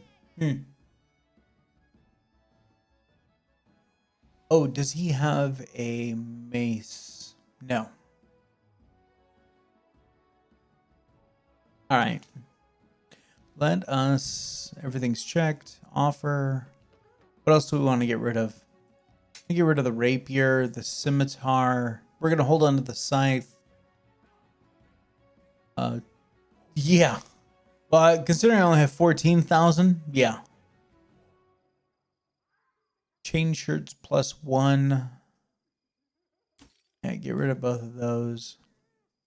Hide armor +2. It's medium armor. Vanessa, who's Vanessa? Padded armor, let's get rid of that. Get rid of that. All right, what wands do we have here? Ear-piercing scream. We can get rid of the wand of ear-piercing scream. We have Lindsay can cast that pretty much at will. So, wand of grease, wand of magic missile, wand of vanish, cooking almanac.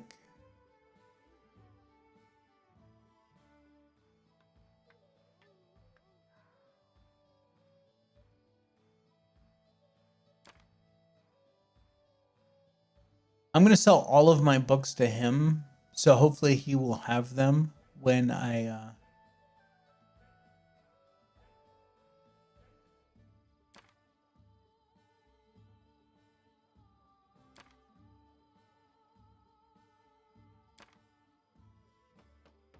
No.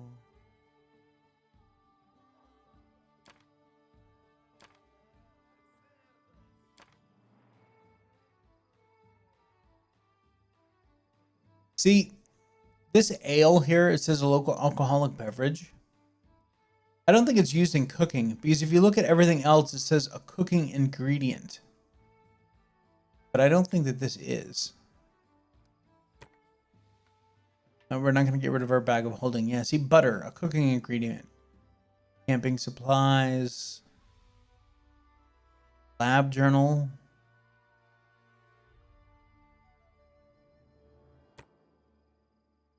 Kobold's relic. We'll definitely hold on to that. Yeah, see, port. I don't think that we use any of that. Seems expensive. What, the bag? The bag is definitely expensive, but it gives us an additional 200 pounds of carry weight without suffering any negative consequences. So it increases our carry weight by 200. It just means that we can pick up more crap that we can sell for more money. So, yeah, see these with the yellow ring behind them are the fragments. Those are the things that we need to pick up and give to the antiquities dealer.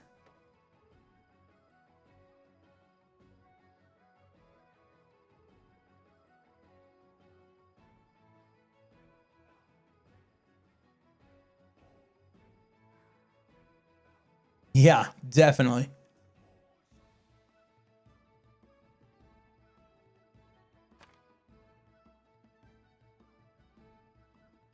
And we got 5 tenderloins. Nice. All right, deal.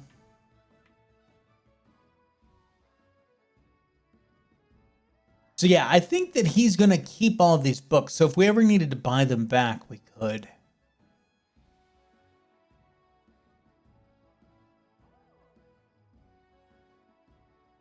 Gives a +2 bonus on attack rolls and a +4 bonus on damage rolls against animals and magical beasts. Wow. And, oh, and it costs 11,000 gold. Wow.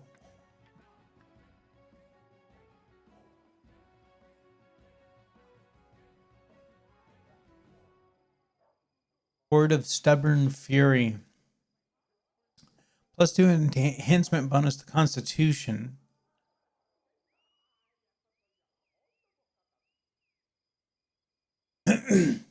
Wow, that's a weird thing. Instead of becoming fatigued after raging, wearer takes 1 damage each round for a number of rounds equal to 2 times the number of rounds spent in the rage.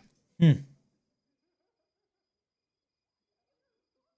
these are pretty basic, just +2 to dexterity, +2 to strength. This ring grants its wearer animal companion if they have one. Oh, grants its wearer's animal companion if they have one a +2 enhancement bonus to strength and dexterity scores. Okay, so if I had an animal companion, not my familiar, but like if I was a ranger or a druid where I had an animal companion, then this would give them a bonus to strength and dexterity. That's wonderful. +1 bonus on damage rolls with bows, +2 luck bonus on lore nature checks.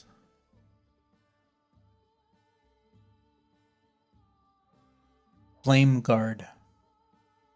This +1 tower shield grants its wearer a +3 resistance bonus on reflex saving throws and fire resistance 10.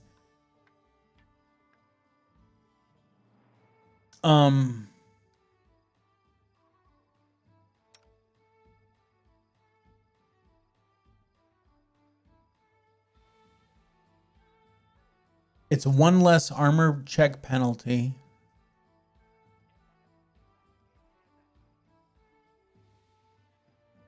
Wow. I'm going to have to keep that in mind, because that sounds like a fantastic shield for Valerie. All right, rapier. We sold him that scimitar. Frost dueling sword. No, we don't have anyone using dueling swords. All right.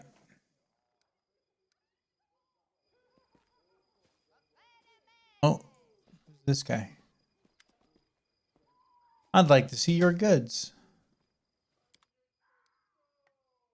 Cold Iron Earthbreaker. What is that, a hammer? A two-handed hammer? A hand axe? Longsword? A kongi, or tongi, excuse me. All right, cool. Got some dwarven stuff there.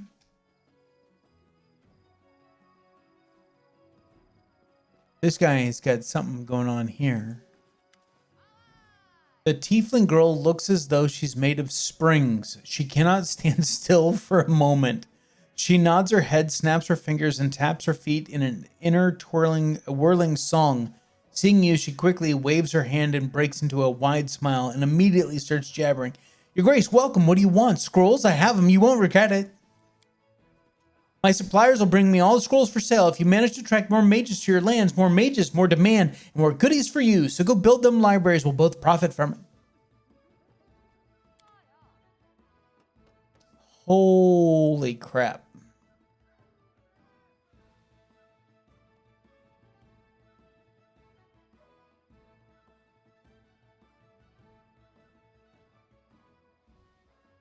Bunch of scrolls.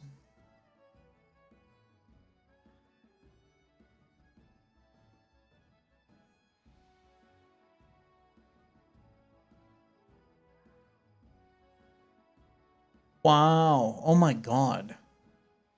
This is ridiculous.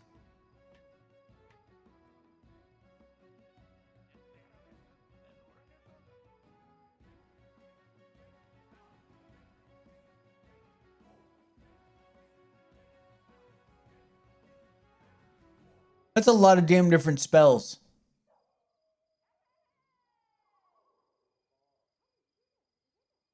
I'm still scrolling here, people.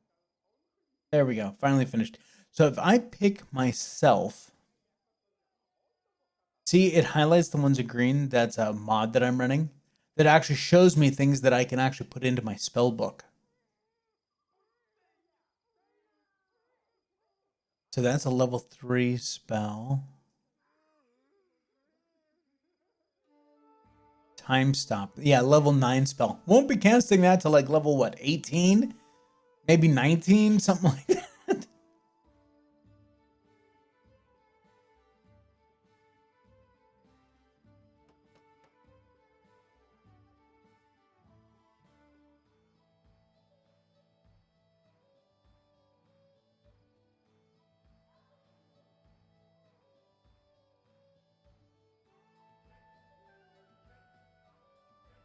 All right. Wow. Okay, this is great to know that we have a scroll and staff merchant.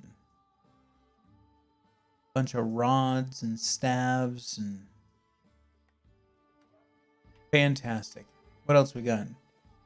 Citizen, citizen, citizen, citizen.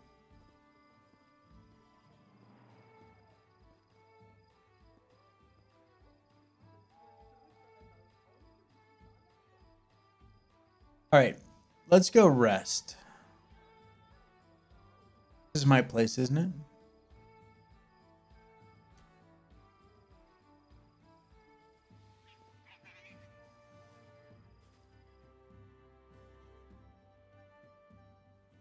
Oh, I didn't need to go back to my place. What was I thinking?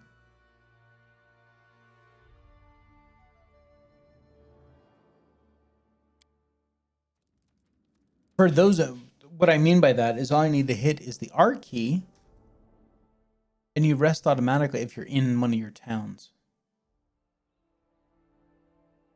See? And look, I'm not red anymore. That's fantastic.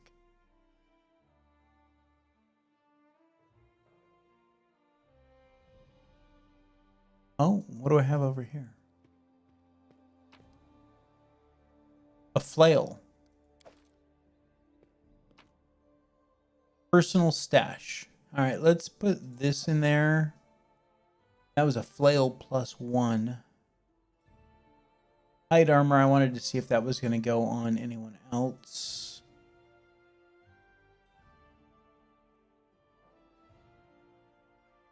All right, none of this. Oh, 1 pound. Quarter pound, quarter pound. A quarter pounder. That sounds good. With cheese. Slacker, how you doing, buddy? Happy Sunday to you too. Hope you are doing well this morning.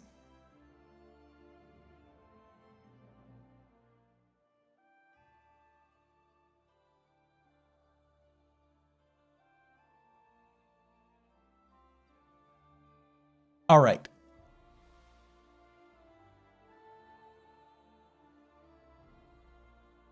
So we're probably going to go sell this flail, and I want to check and see if anyone can wear that hide armor. If not, we'll just get rid of it.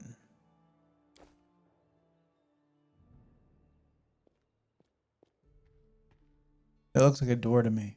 It's not.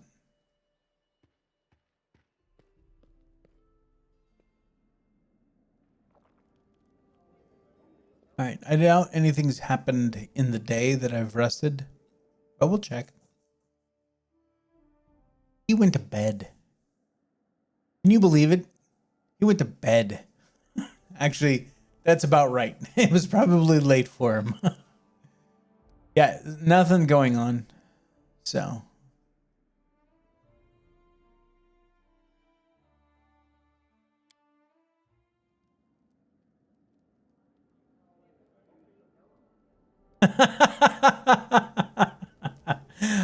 Slacker's reading through the past comments here.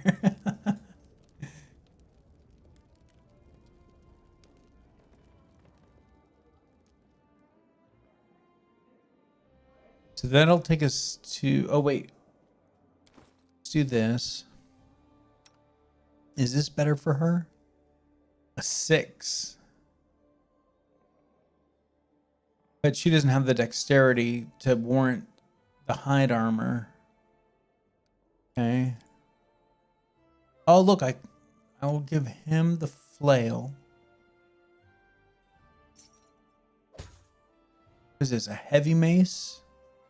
What is she rocking? A sword. Let's take the heavy mace off of him. Give her... No, crap. Where'd it go? There it is. So, oh, she's got a longsword +1. So I guess I'll leave her with that for now. Because the heavy mace does 3 to 10 damage. She's doing 4 to 11. Yeah, okay. So we're going to sell those items then and just be done with it.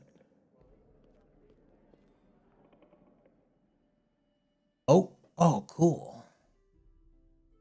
We can go to the tavern. Let's go to the main square.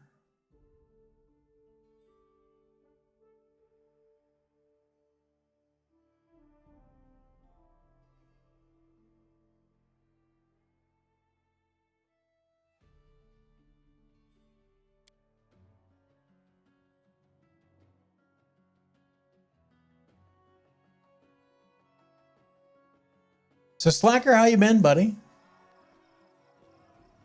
Why is it always dark here? Did I not just rest?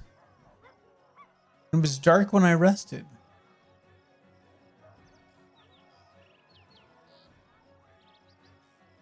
At least my halo is lighting the way.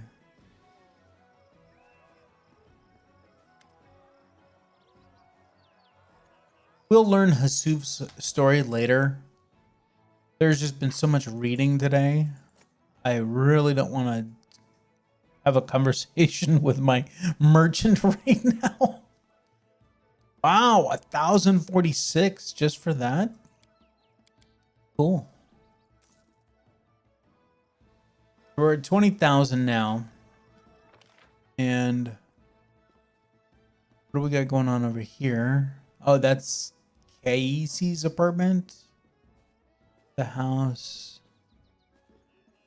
Who is Arsenio? Arsenio? Really?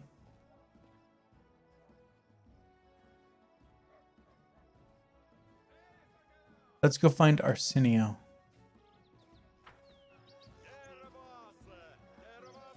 Arsenio. I have a haul that I want you to run, Arsenio. Run down exhausted and everything hurts, but wow, what have you been doing? A woman in rich gold embroidered clothes greets you with a polite bow. Her eyes, the color of molten gold, shine brightly in her dusky face. Greetings, noble ruler of these lands. My name is Arsenio.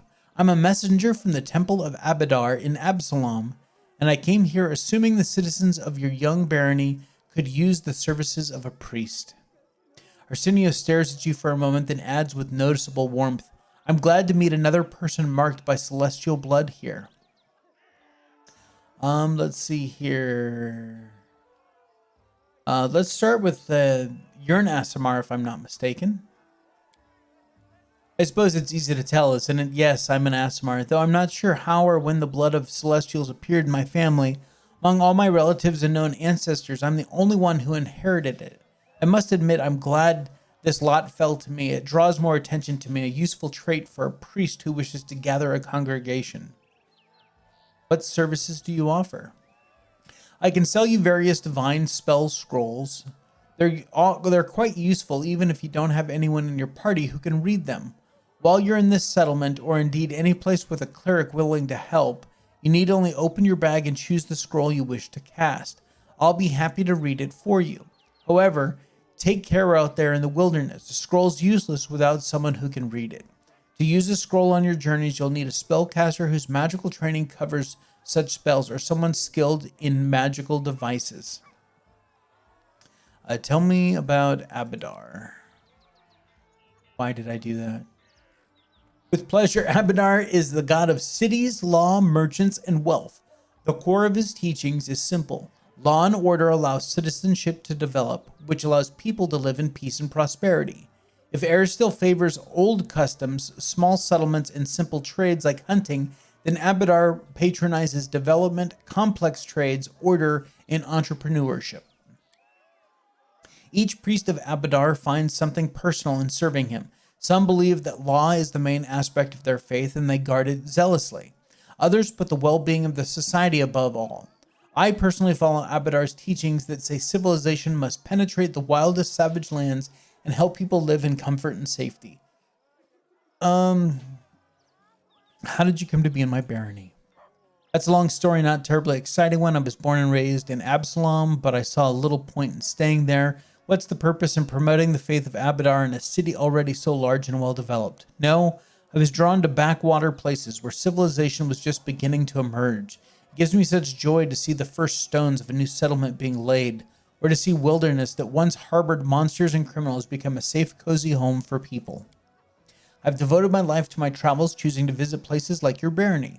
Allow me to say, it's a place after my own heart. A city growing over the remains of a bandit lord's lair is exactly the sort of triumph of civilization Abadar prescribes. I hope my skills as a priest will be of service to these lands and their denizens. Okay, so let's see what she's got here. Of course, she said that she's got a crap ton of spell or scrolls.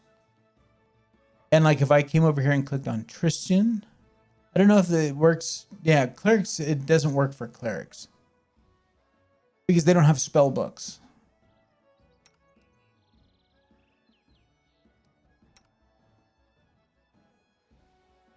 And apparently I could put these in my spell book. Interesting. Those in green, that is. Spell magic, nice. Point, you can dispel magic to end in one area of effect from a spell. Select a point. Okay, so we'd want target, not point, I guess. Because we're not looking for AoEs, we're looking to dispel magic from a specific person. All right. Oh, cool. Awesome. So we've got a divine merchant. We've got an arcane merchant up here. We've got Hasuf, and then we've got our little dwarven weapons man here. All right, let's take a look at the map. What else we got? We got Verdel, Zarsi, Hasuf, exit area into the house.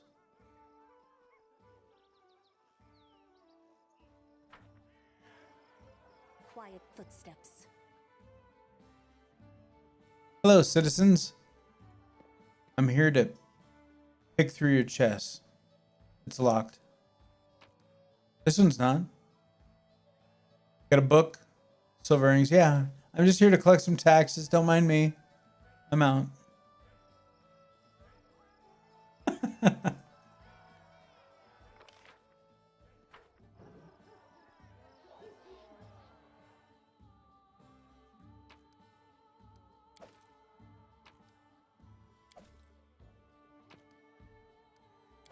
Yep. See? Collected all. Good day, citizen. Hey, Pixel Gamer girls. What is going on? How are you? Let's see. We got a house over here. Let's head over there. Gotta collect our taxes where we can. Well, for me, it's still morning for another hour. Precisely. For Slacker, it's right at noon, right? You guys are East Coast, right? Tense silence hangs over the house. Cassie, your tiefling friend, emerges from the shadows, but her eyes are staring into the distance. She seems to look right past you. No, not now.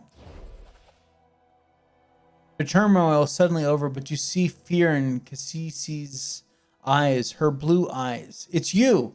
I wanted to say What just happened? That's surely not regular travel between planes. Or I almost feel sure I've just witnessed some sort of divine intervention. Knowledge Arcana. The girl closes her eyes and clenches her fists, obviously in the grip of a strong emotion, but one you cannot read. I knew it couldn't last forever. Why did he even make this rule if he knew it would be impossible to keep? She takes a deep breath, opens her eyes, and speaks with firm resolve. Come what may, you should know. Midnight, that the person you know by the name of Cassisi does not exist. My real name is Kaliki. Yeah, I'm going with Kaliki. Or Cal. How's that, Cal? And well, it's a long story, and such stories are better told beside a welcoming fire. Would you hear me out? Of course. The girl rests her head on her arm and stares off into the distance, lost in memory. Stories by the fire, in the desert where I was born, my fondest memory. When the day is done, hosts and guests, parents and children, friends and rivals, all gather by the fire under the stars to tell their tales. And they did. And they witnessed. All they heard from other travelers and the whispers carried by the desert wind.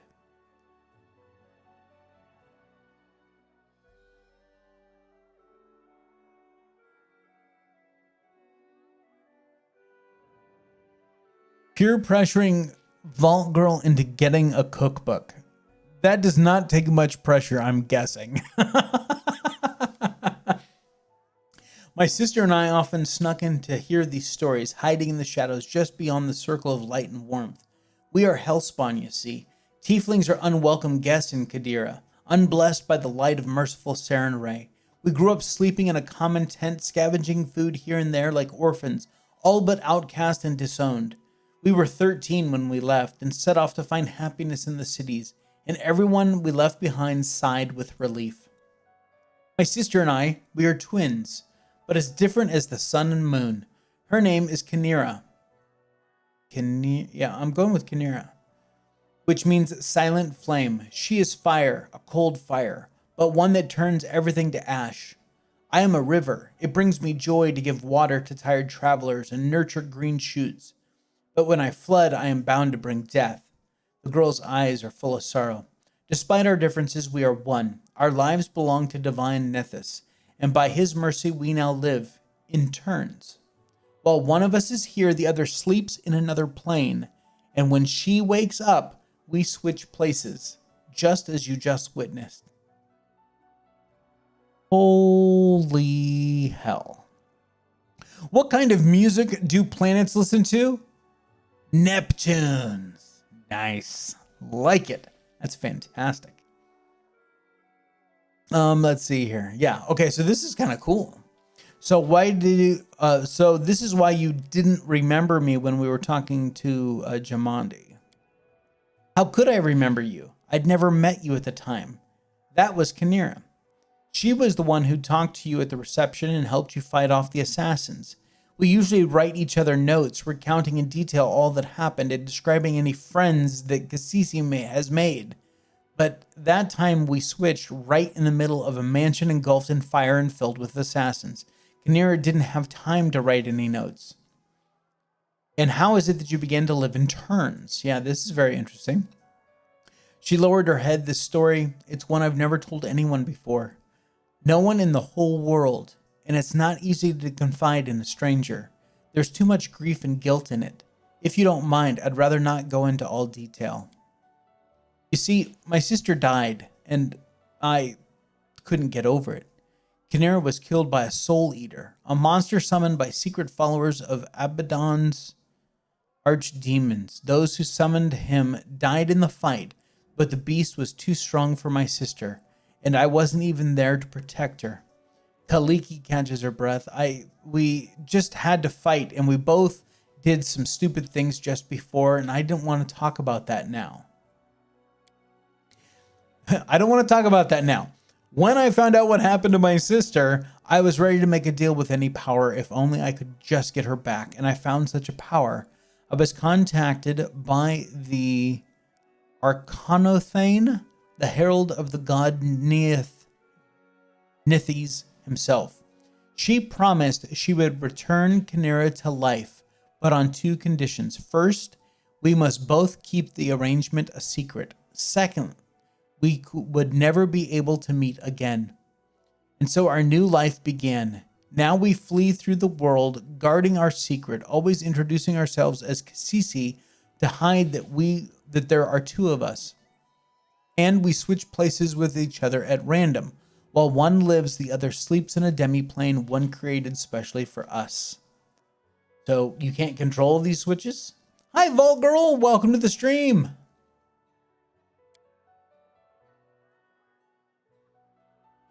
No, we can't. They happen at random, most often while we're sleeping, but sometimes in broad daylight.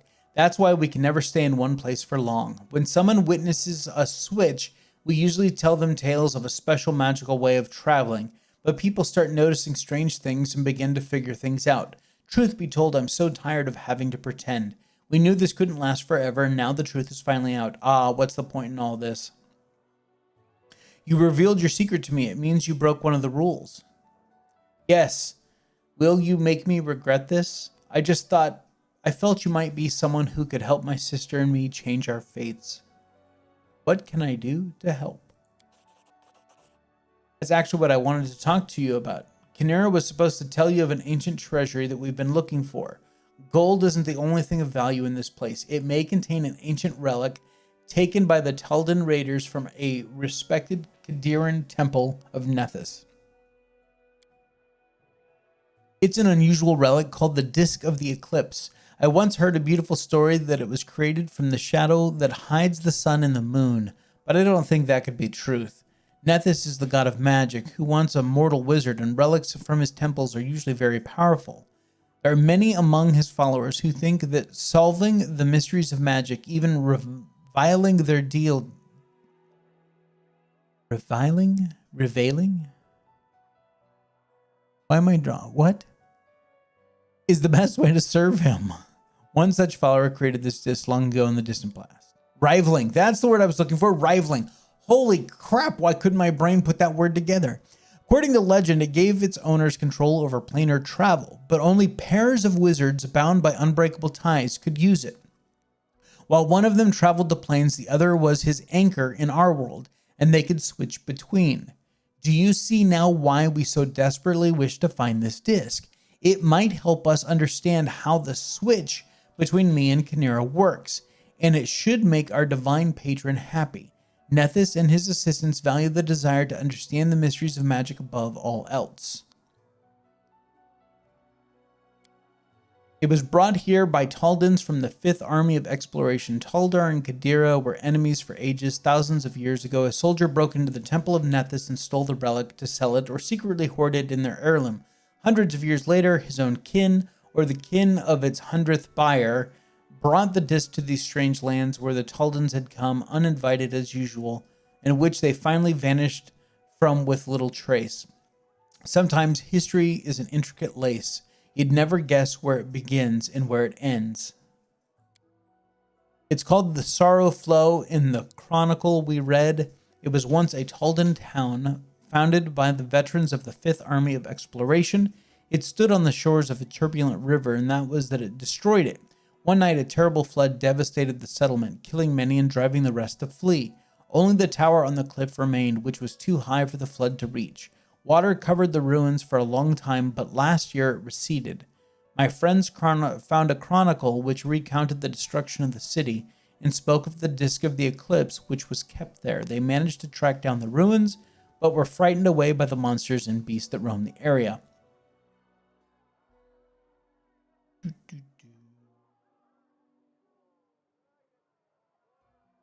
If this can help, then I agree. Absolutely. I will wait for you there at Sorrowflow, and please let's explore the ruins together, just the two of us. I don't want to give myself away again in front of your companions. Breaking the 𝐂𝐚𝐧𝐬𝐿 conditions once was enough. I have no wish to anger our god. So long. Cool. All right, now, do you have anything in the house I can steal? No?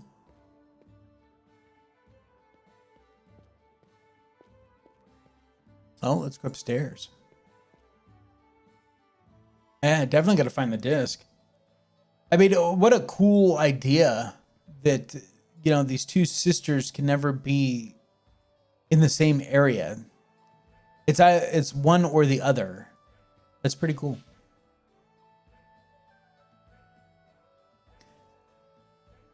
Oh, see? The magic 8-ball fully admits that it's magical.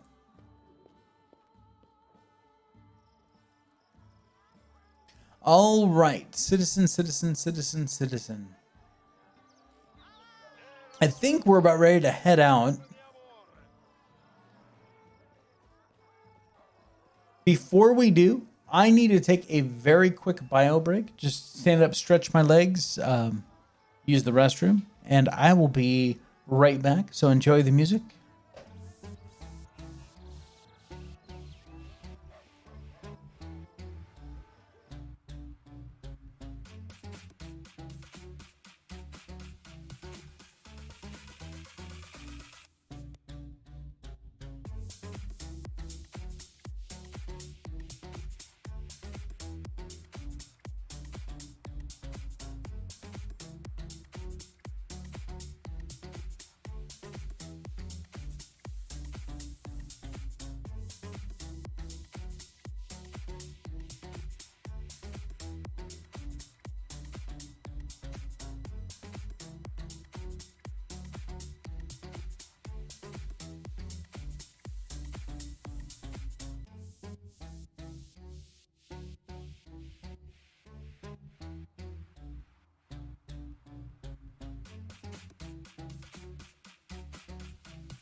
A farmer had 297 cows. When he rounded them up, he found he had 300.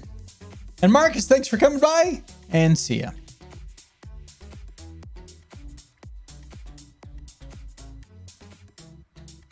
Never have too many cookbooks. Nope. Just like True will admit, you can never have too many tools.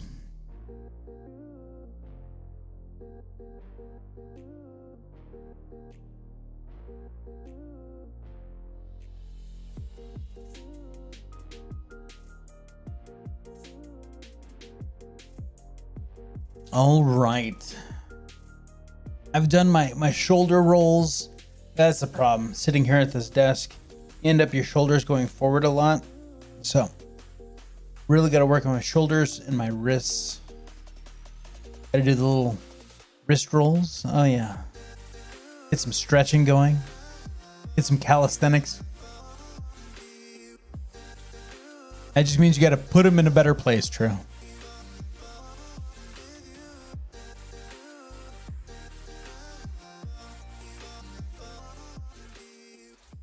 All right, let's look at the map here. Let's bring back in the game audio. There we go. So that's the quest for 𝐂𝐡𝐚𝐧𝐧𝐞𝐥. I guess we're gonna head out.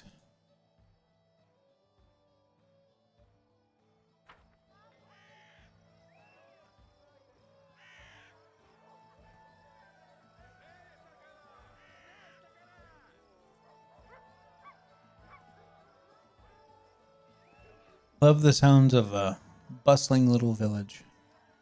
And that is going to be our crew.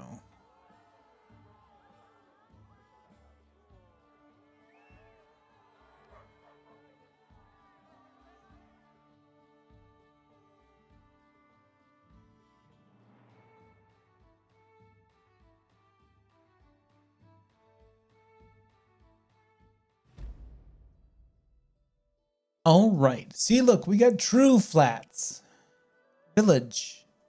It's fantastic.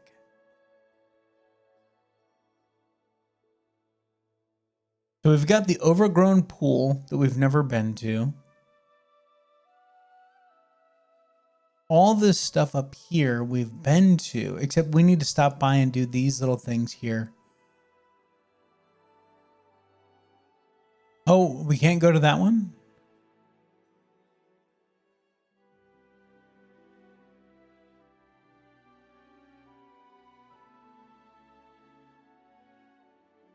Yeah, it's a oh, it's in the North Gnarl Marches.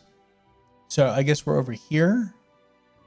So we can claim this one, this excavations. Excuse me. Oh, let me get a drink here.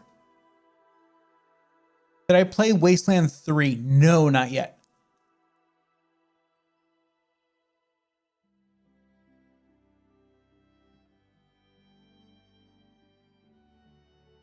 Oh, we can definitely get this one. Let's swing here.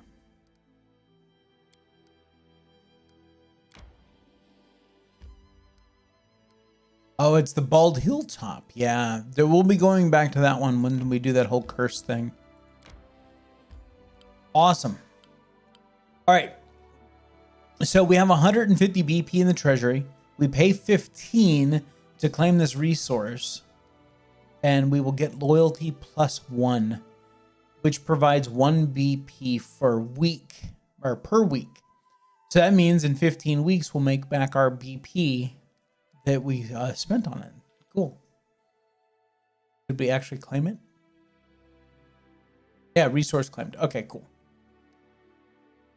Let's see. Where else do we want to head? So we've been to the old Mesa. We've been to all of these places. Oh, we need to go up to Nettles Crossing and get that spear. Let's do that.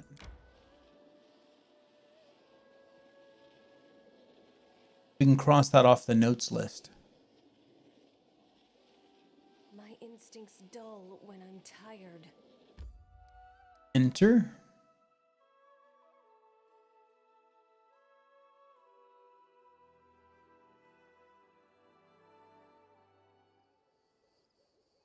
All right, let us And we're all exhausted, so I'm going to come over here and talk to old Nettle. Nettle Davik.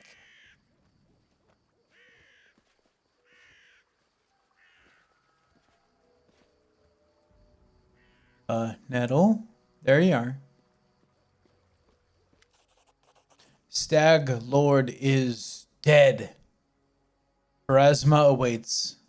Farewell, midnight. Look at that, 300 XP just for coming here. You freed an innocent soul from eternal torment, midnight. Yours is truly a noble soul. Tristan lowers his head and begins whispering a prayer.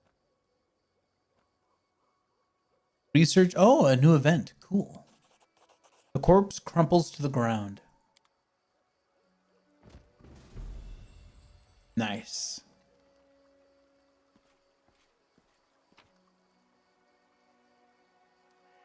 So what kind of short spear is this? A short spear +1. Hey, look at that. We just got 600 gold for this quest. Because we are going to sell that thing as fast as we can. All right, let's come back over here. We've already cleared this whole area. There's nothing left for us here. But we do have this little campfire here. So we're going to actually make rest. 8. There.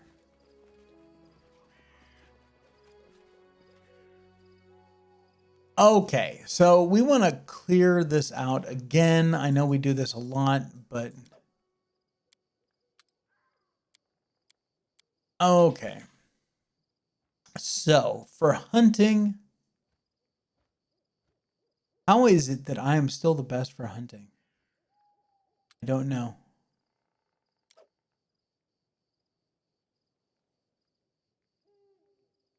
Mechanical scorpions. Huh.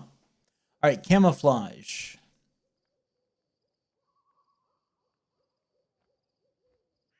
10, 10. Okay, so she's better at camouflage.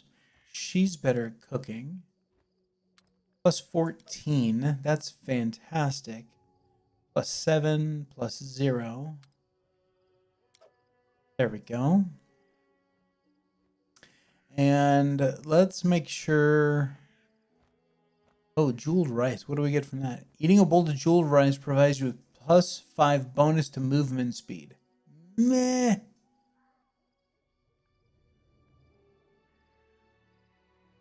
All right, look, we can make shepherd's pie. It only has a DC of 17. I mean, she only has to roll a 6 or better.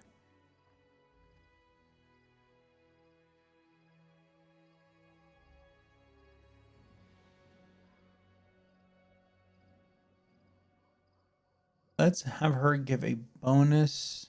If she maintains her armor...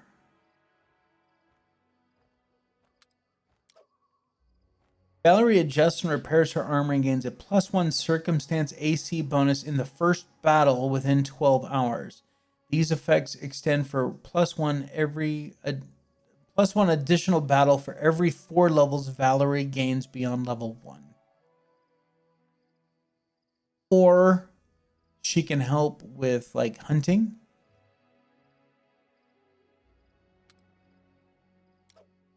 Let's do that.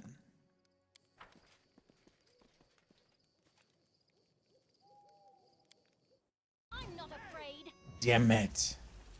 Oh.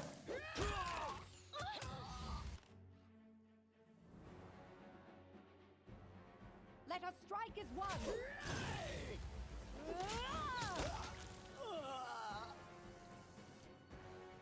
It didn't last long.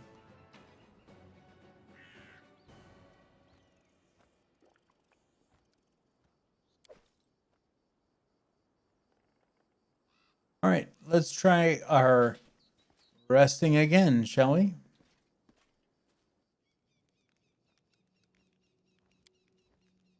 Amiri, have you ever tried to count how many enemies you've killed? A lot. There aren't even such high numbers. If someone wanted to count that high, they'd have to start making up new numbers a long time ago. That's cute.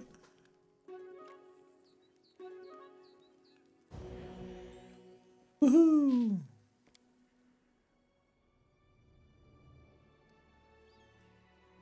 All right. Let's get out of here.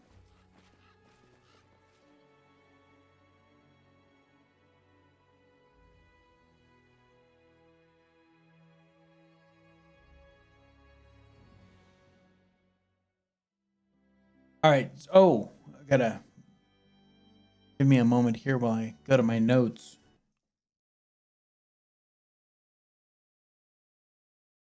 Yes, I'm keeping notes. Let's see here. Nettle Crossing. Done.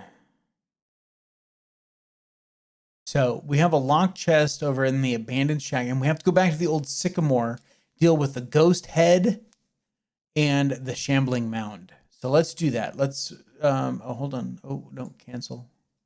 Save, minimize. All right, so let's go to the old sycamore.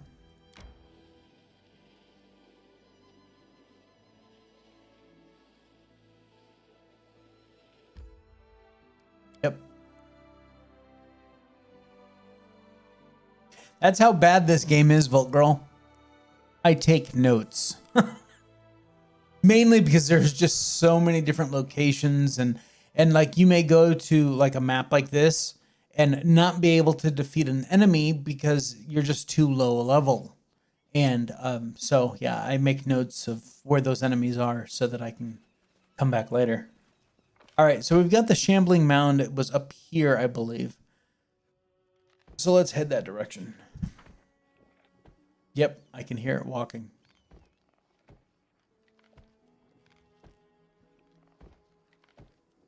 And while I have a few people, I want to tell you about the shambling mound. Okay, this is a creature. Most shambling mounds would just attack you. They're just monsters, right? This one was actually an experiment from a very, very, very bad wizard or alchemist, whatever it was. This was an elf that was dying, found on the side of the road.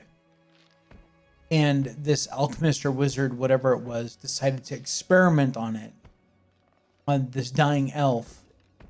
And it turned into this shambling mound. So it doesn't attack us. It's just lonely. It just sits up here wandering. The only thing I can do is either attack it and put it out of its misery or leave it here.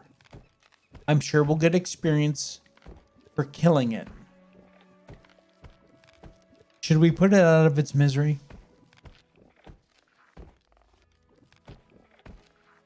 Definitely needs hugs.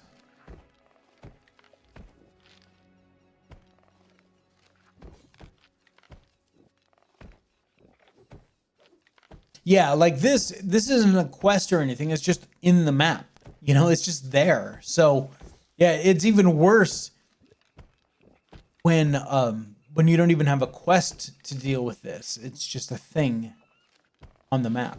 So, I think I do need to put it out of its misery. All right, let's do it. Your death awaits. Be generous to them, for I am not.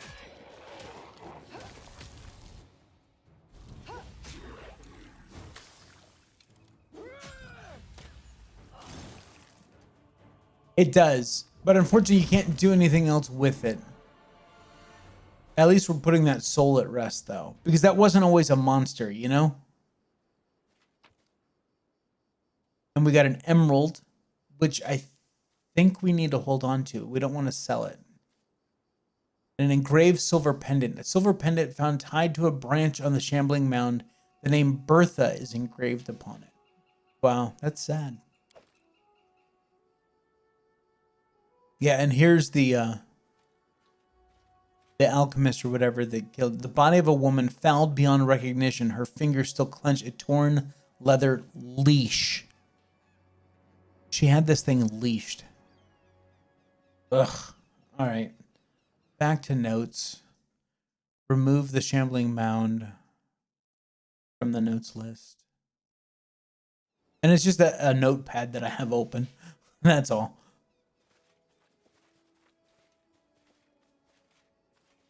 Yep. Okay. Also in my notes are ghost head, northwest corner, come back stronger. So, northwest corner. We're going to head up this direction.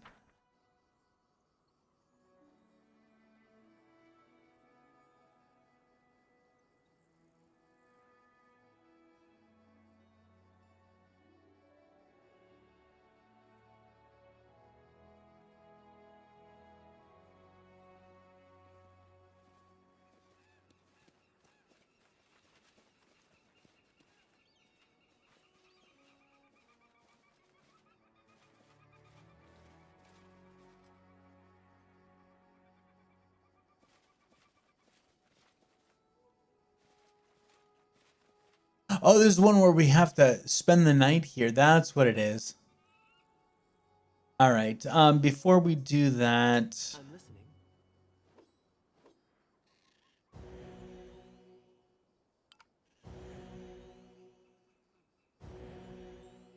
there we go.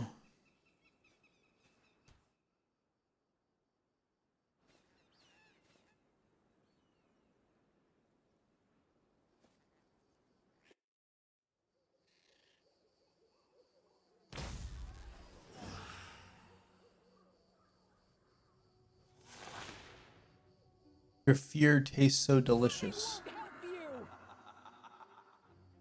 Oh, nice. I can do that too.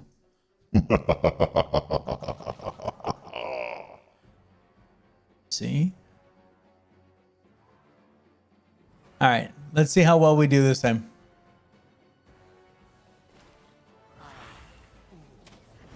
And everyone takes off running because they're all feared. Miss. Okay. Let's try this. Let's do some real spells here. There's this aspect of the Falcon.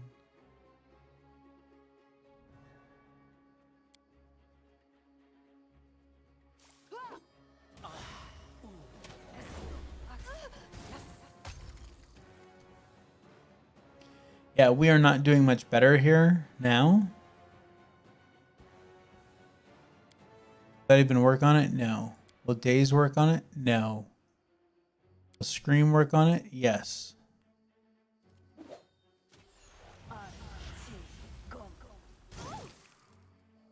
Did not work.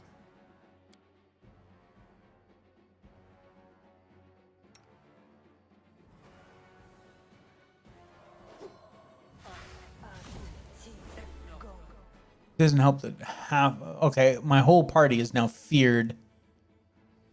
Mary's back. Mary, like, hold on here. What do we got? Power attack, cleave. Miss.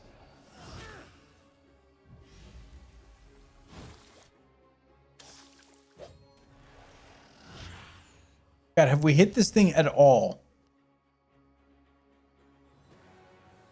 Its armor class is not bad. It's a 12. All right. Hurry back, Barbarian. I don't think we've hit it at all.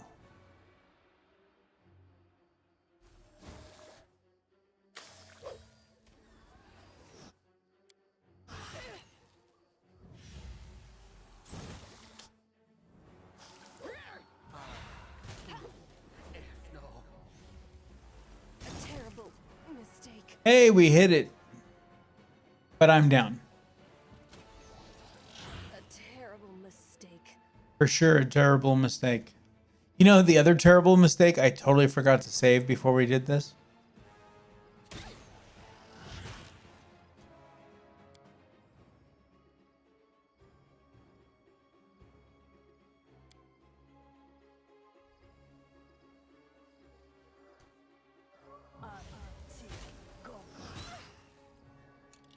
Miss. Serves you right.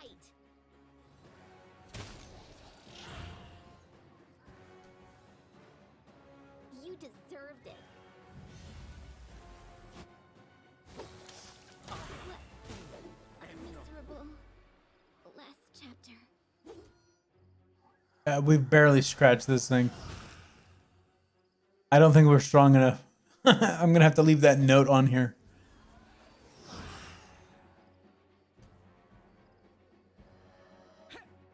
This is not working out well. Oh, what a dick.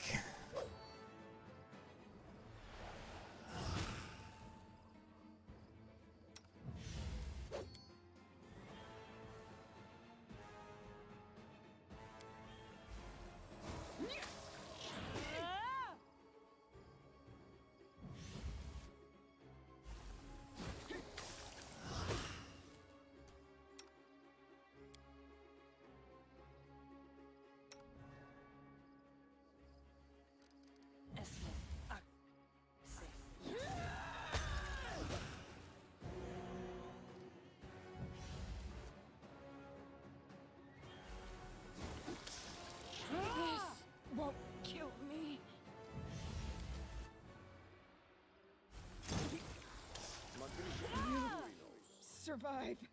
I always survive.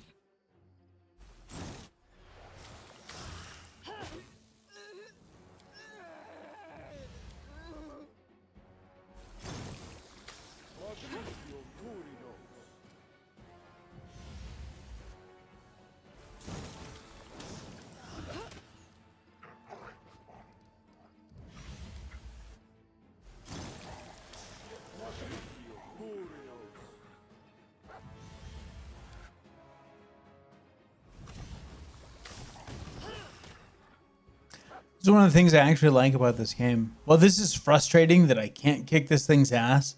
It's pretty cool that I could clear the rest of this map, but this is the one thing that I still can't do. Ooh, how about Disrupt Undead? Does that work? No, it's not undead? How is it not undead? It's a glowing skull.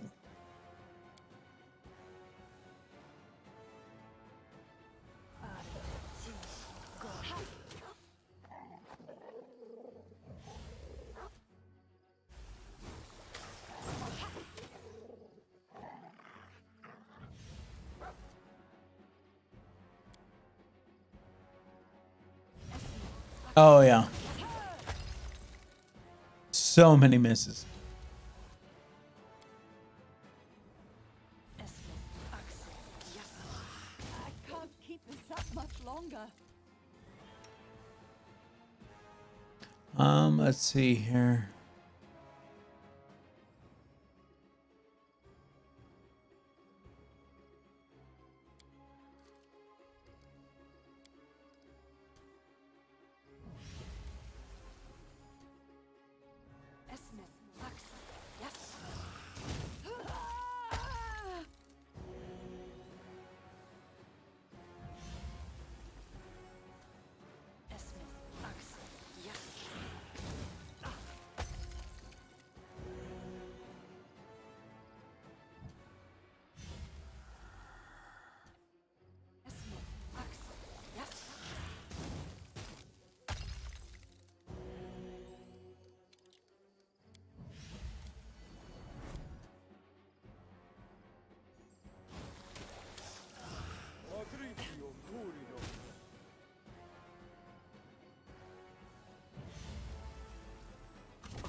Oh, there goes my healer.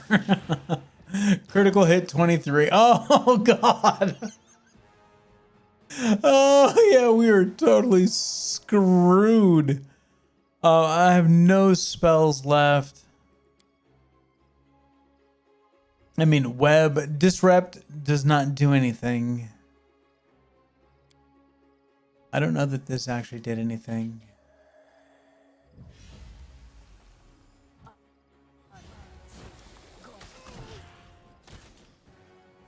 Yeah, spell failed. Oh, yeah. Okay, I'm just... Stop. Let's just load whatever the last autosave was. Wow. All right, I guess that note lives on in my notes.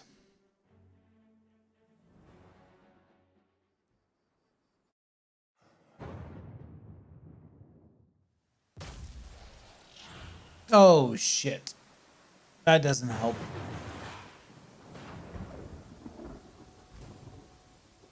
All right, that's pointless. 1549. Ugh. That's what I get. This is what I get for not saving.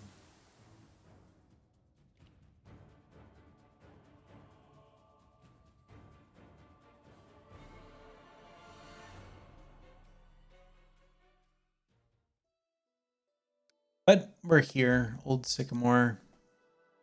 We'll just go take care of our shambling mound. The poor shambling mound.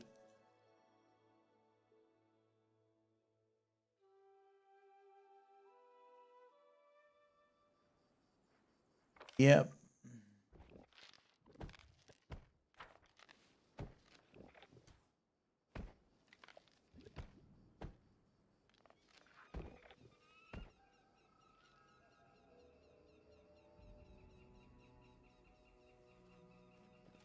Why the hell?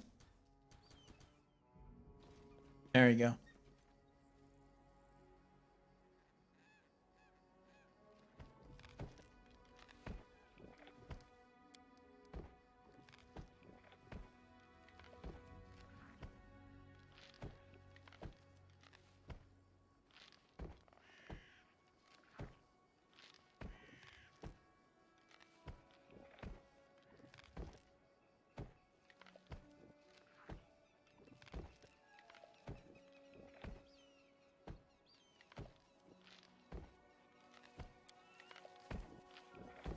Tear them apart! I shall end this suffering.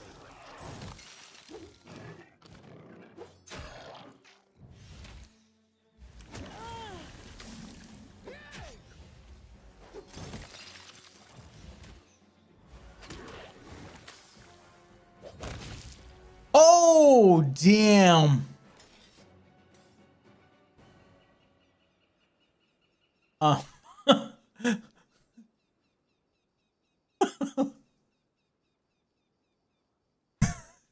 Wow. All right. There. All right. And there's nothing else to do here. That takes us in. Let's go to this area exit over here.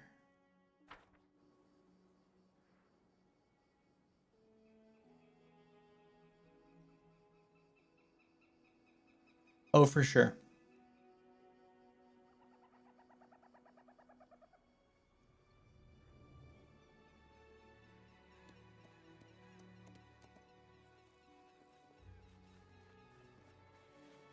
You know, I've never attacked any elk or anything here. Let's drop a little quick save. Let us strike as one. Do not falter.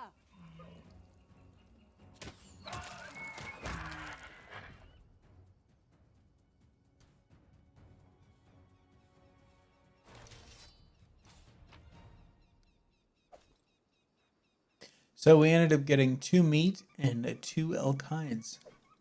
Nice.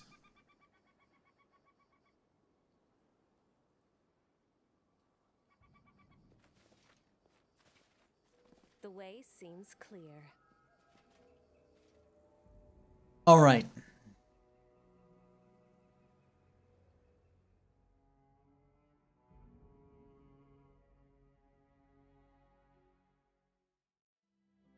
So let's come up here. Travel. I need to catch my breath. Claim it.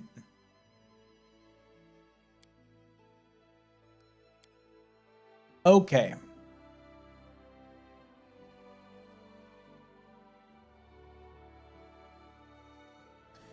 So, how far down? Oh, by the way, we can access our kingdom stuff right there from the map. So we can go to projects. Let's see. Oh no, he's still working on his. So, but we want him to research into the nature of curses for Davik Nettle, why he was still there. Might be prudent to study it and be more prepared for next time. 45 days, damn. All right.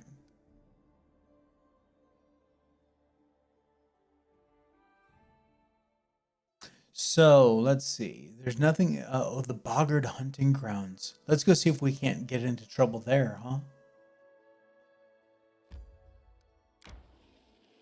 My instincts dull when I'm tired.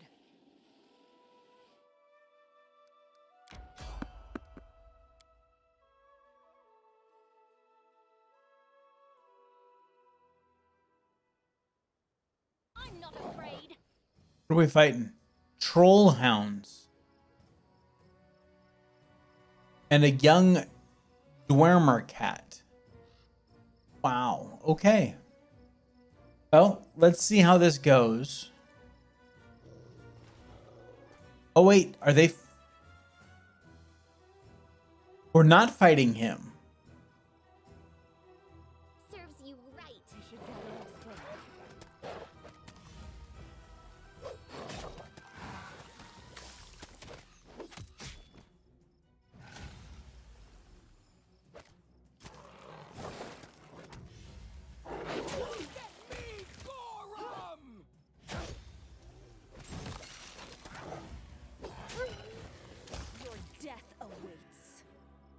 All right, you guys go after this one.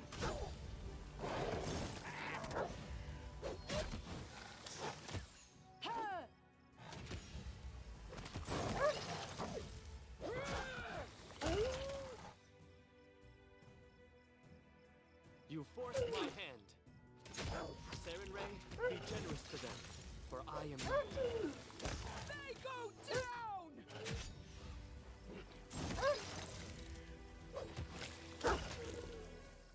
Oh, Asmar, today you've just helped a Dwemer cat. The Dwemer cat does not forget those who help her. We shall meet again, perhaps, who knows? Ha ha ha, cool! What a great little thing. And select everyone. You want to be my little companion? That'd be cool. All right, let's skin the troll hounds. Wow, we passed every single one of them. Collect all. Nice. Okay. Can we camp here?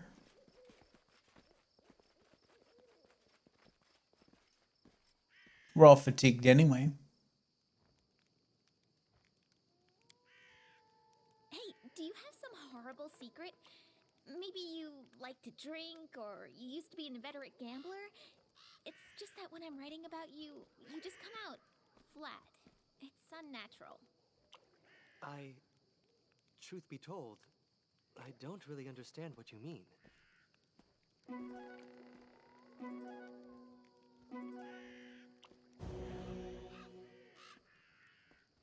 Excellent.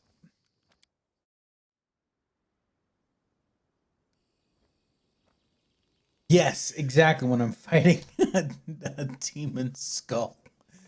That is exactly when I want a Dwemer cat.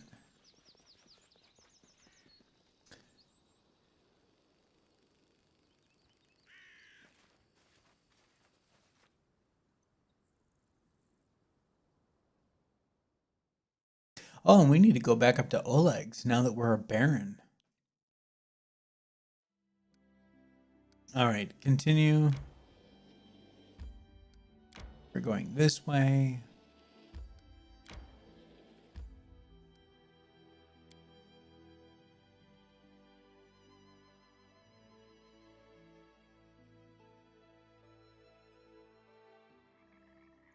And save.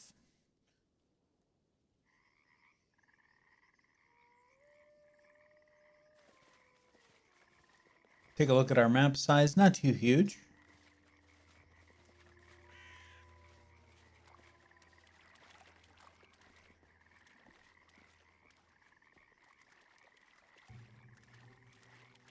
Quiet footsteps.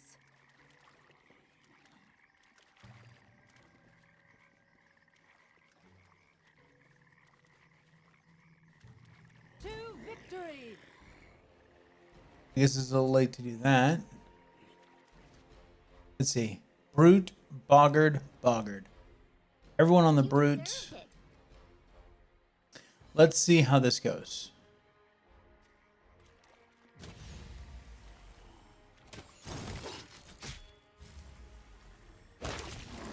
Oh, nice attack of opportunity. He was coming back here for one of these. And the girl said no.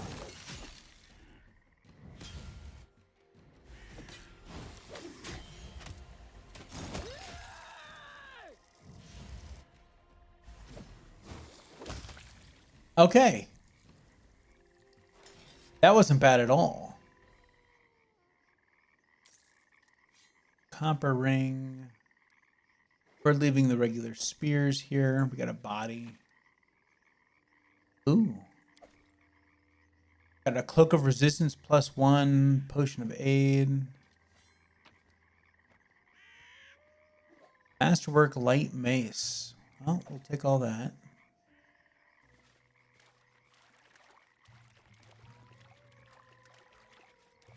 And that's as far as the map goes. That's right. Bam.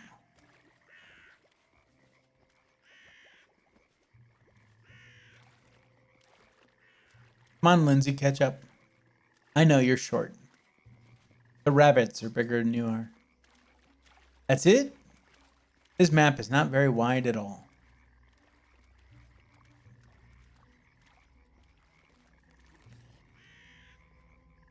Precisely. We will prevail. 2 more boggards. Make that 3.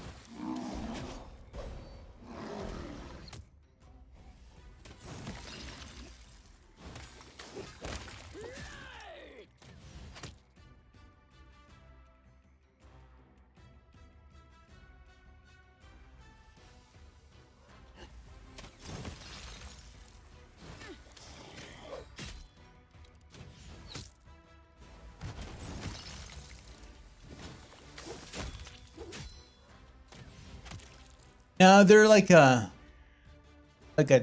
toad kind of a creature.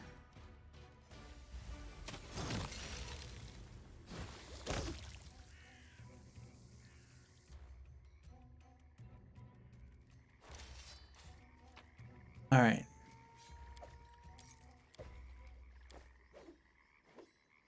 Everyone gather in. Bring your protection +1. This map is not very big. Man, we could have come over here earlier, but with those other boggers that we faced that totally like wiped the floor with us, they were not very pleasant. But this map,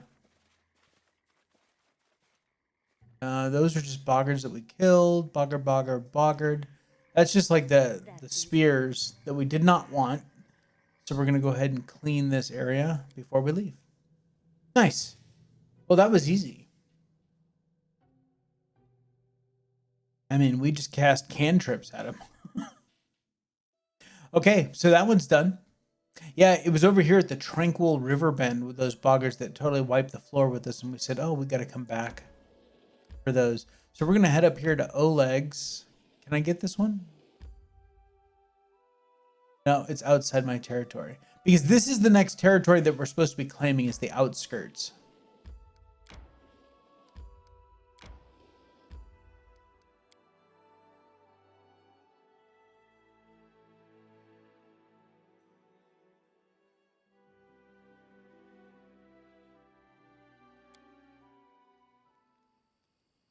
Oh, we can finally open that chest upstairs. Because normally when we would come here, it would just be us, right?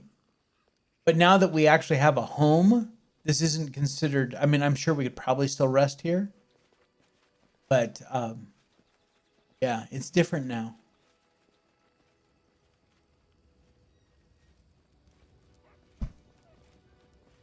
Let's talk to Boken. No. Show me what you have. You have anything good? Of Transmutations and Bodily Poisons Part 2. I think I need these books. I'm going to buy this book from him. And we'll sell off all the stuff that we... Oh, not that. Yeah, sell off all the rest of this. There we go.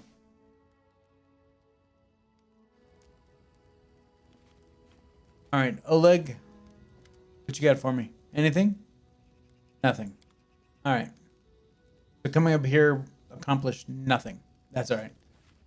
We're going to go get into that chest upstairs.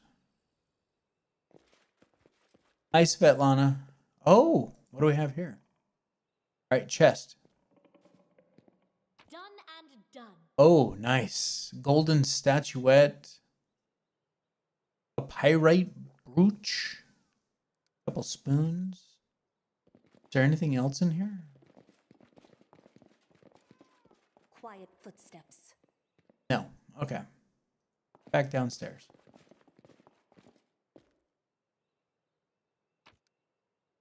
$253 gold coins. Score.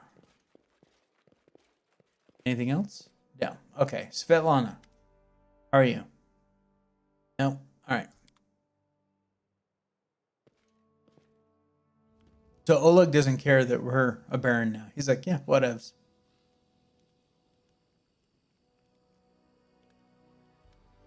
Okay.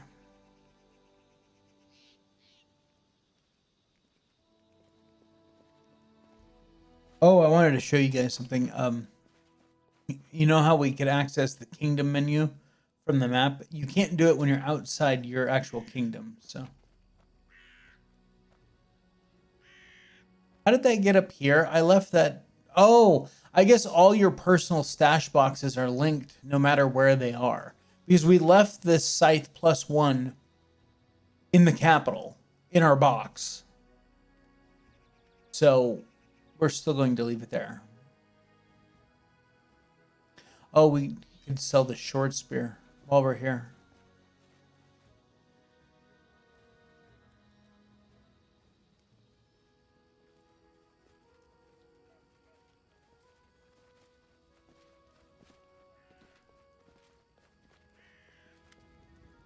Show me your wares, Oleg. Oh, he calls this your grace. Look at that. Sell that. Oh, yeah, all the stuff that we just took from his house. Yep, we're gonna sell all that. There we go. Do you have anything, Oleg? Maybe, perhaps, perchance. Nothing that I haven't sold you. All his magical stuff I sold him, except for this ring. Oh, this stuff I didn't sell him.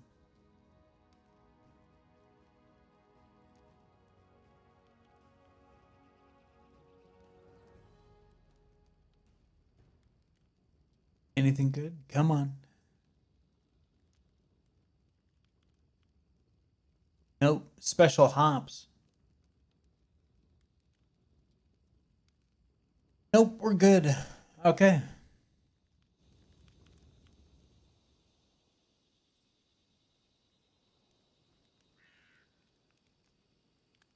We be out of here.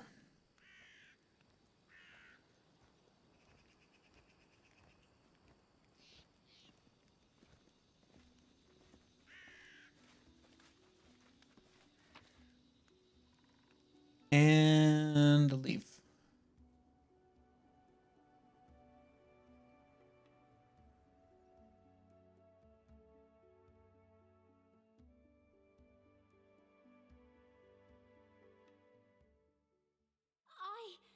I need to catch my breath. Of course you do. So, trail in the hills. This trail slowly fades into the surrounding wilderness. No telling where it's supposed to lead, nor who passed this way. We've never been to that location. Now, Rat Nook, that's where the were-rats were. But we haven't gone up in a level since we've... Oh, no, that's not true. We did go up one level. Oh, we have something going on at the capital. Let's head back there. May we have a moment of respite?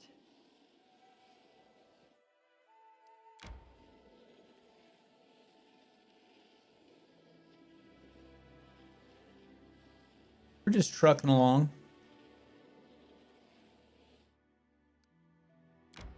Going back to True Flats.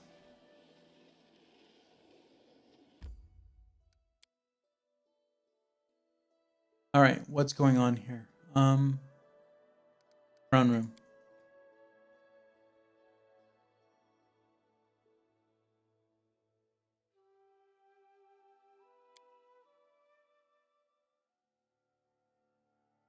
My instincts dull when I'm tired. I know, we're all tired. Blah, blah, blah, blah.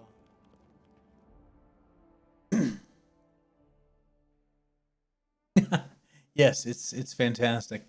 All right, let's see. Events, projects. We can't get into any of this. Yeah. It seems like everything requires... Oh, that we certainly can't do. Never mind. We have 120 BP. All right, so currently we're at 10, 16 loyalty, 6 military. The only thing we are not getting is espionage.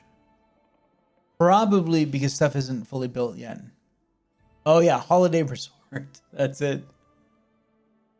Crisis points. What is that?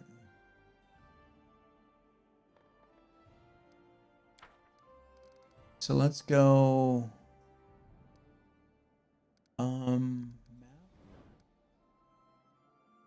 I think we're gonna take over all of this land. No, it's not like that. I don't think so. Anyway, let's see here. Economy, no. Training, curses, other. Regions. Yeah, we have to claim the outskirts. We don't have a treasurer yet.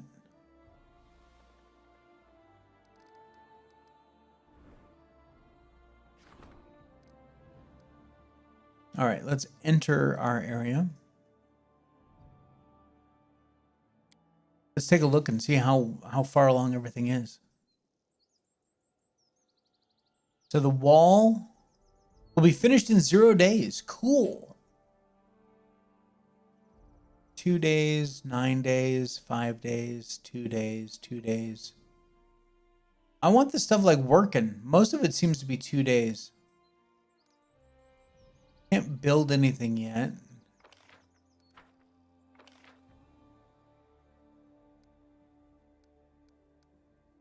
The monument's still going to take 9 days. Are we on a timer for anything? I don't think we are. I don't think we have a quest that has a timer on us yet. Let's see. So that's all done.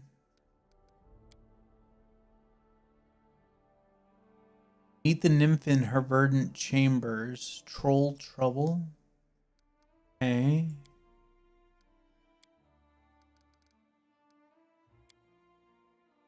Add the outskirts of the barony. So that's the next thing that we have to do. Oh, here we go. Okay, an ancient next development in 36 days. So that's just for the bald hilltop. So that's the only timer we have running right now, which is awesome. But I think let's go projects. No. Let's hold on. Purchase BP. At 21,000. Can I put in a number in here? Cool. So let's go. So we could buy 268 build points. We need 150. So let's do 250. It's gonna kill us on gold. But that'll allow us to set up our next location. Okay, so see regions, claim the outskirts, choose an advisor. Choose an advisor to handle this event. Advisors will act according to their position in government. Oh yeah, +7. See, and when we do this, it's going to advance 14 days.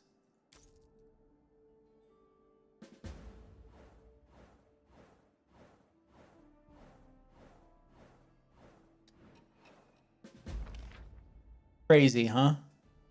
Your barony has expanded. It now includes the outskirts. All right, meet with an advisor. One of your barony stats has reached 20 points. It's time for you to increase its rank. First, meet with your advisor and discuss the future of the state. To do so, return to your capital. Click the button on the appropriate event card in the throne room. Whatever choices you make, remember, your advisors may disapprove. If the current advisor decides that you argue too much, they will quit forever. Wow. After you talk to an advisor and make a decision, a new kingdom project will become available that will increase a stat rank.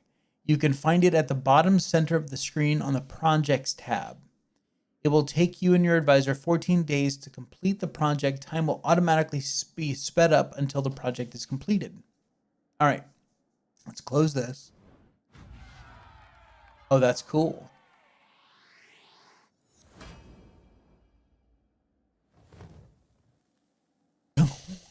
That was awesome. Okay, events. What do we have? Counselor. Counselor awaits in the throne room and advisor wants to discuss. Okay. Merchants, new merchants have arrived in the capital. That's an opportunity. It's okay to fail opportunities. It is not okay to fail problems. Harem has a request. See, this is a problem. So we don't want to fail this event. It's okay to fail the other ones. Troubled lands. This area of the barony is said to be a breeding ground for bandits, brawlers, and cutthroats. Perhaps one of your advisors should set aside these rumors and assure the people that the guard is able to protect them. So we will pick... You need to talk to one of your advisors to address important matters in your barony. Do that. Okay. Who do I want to give this to? Requires 17 days to resolve. It has a DC of 12. So if we pick Tristan, then he only needs to roll a 5 or better. Amiri needs to roll a 6 or better. Let's go with Amiri. I don't know what crisis points are. Oh, +3 to military. Is that how that works? Oh, +10 to the die roll. Oh, wow. Okay. No, we don't need crisis points.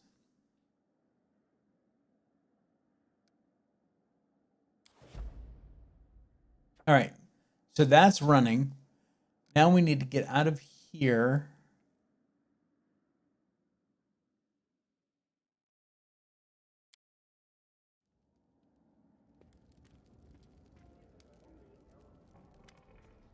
Tristan lowers his head. Greeting, Baroness. I am sorry to take you away from your other affairs, but your people need you.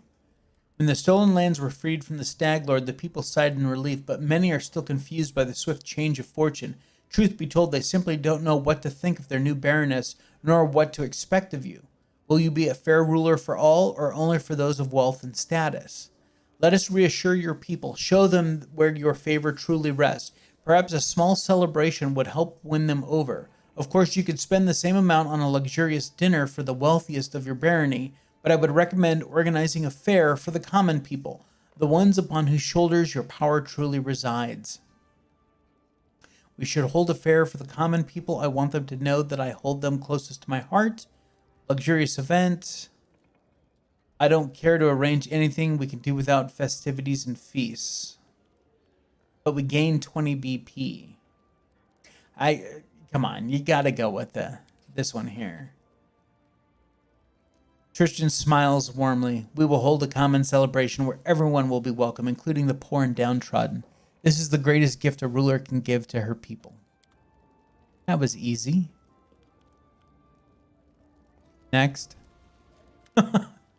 Harem looks embarrassed. He runs his fingers through his beard and clears his throat a few times. Then he speaks at last. I heard, not that it's important, but, well... He clears his throat again. I heard that an ancient trade road built by the dwarves of the 5 King Mountains runs through these lands. I don't know what happened to them or where they went. Unforgiving time spares no one, but the road itself is still here, and possibly not only the road. Well, Midnight, I have a request. If you find any dwarven ruins in the area, I'd like to see them with my own eyes. Well, of course. If I find any dwarven ruins, I'll take you to them.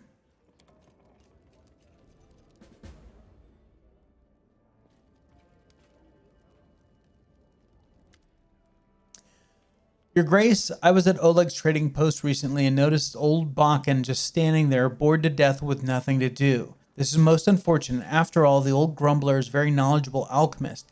However, he has no use for his skills since the locals need nothing more than the simplest of healing potions. And then it struck me, why don't you hire him as your court alchemist? His decoctions and tinctures would certainly prove most useful to you. Also, it might be cheaper than simply buying from him or some other merchant. That's a great idea. Are we done? Cool. Now let's see what else is going on. Start the rank up project. The advisor and baroness will spend 14 days on a special project to increase the rank of that respective stat. You can find one such project under the Projects tab, assign an advisor, and start the project to increase the rank of that stat. Okay. So under the harem seemed to be worried and wants to... We already did that.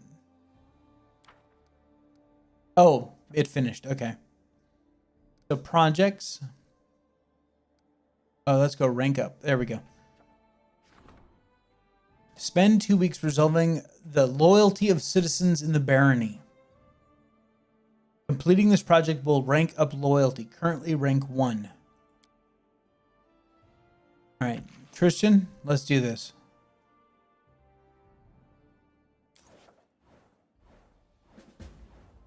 Huge 8-legged beasts continue to multiply and flood the barony with their offspring.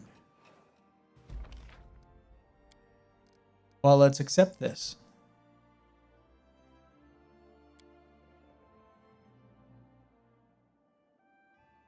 So, okay. Loyalty reached rank 2. Thanks to the counselor and the baroness, subjects' loyalty and their ruler has reached new heights. New merchants. Events.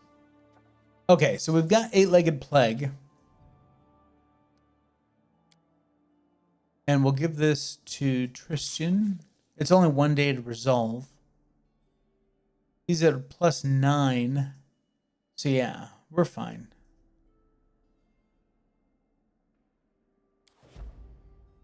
Okay, troll invasion. By visiting the throne room, okay. Trade taxes. We don't have an advisor yet for that, really.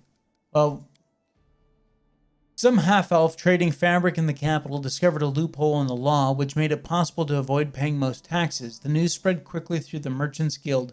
Measures should be taken immediately or the treasury will take a loss. So it should be taken care of before the first... I've got 3 days.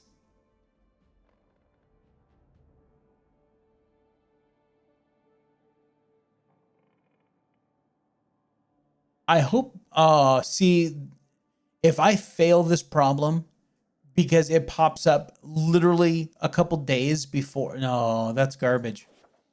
All right, let's skip 1 day.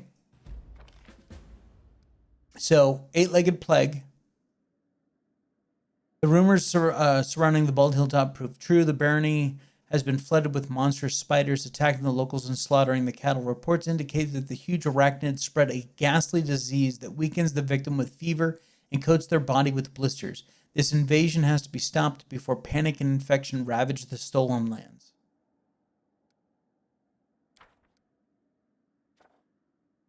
All right. So now Tristan should be available. Put him on that. 85% chance.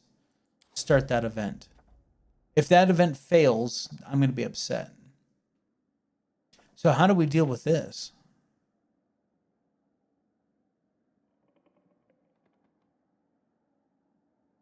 It says the barony managed to persevere and enjoys peace once again. Huh. All right. Oh yeah, loyalty is very important. That's why, I mean, if you look, it's my highest skill. I guess when I hit 20 points, that's when I had to level it up. So community will level up. Economy will... I need to find a freaking treasurer is what I need to find. I thought it was going to cost me 150 BP to buy the outskirts. Maybe not.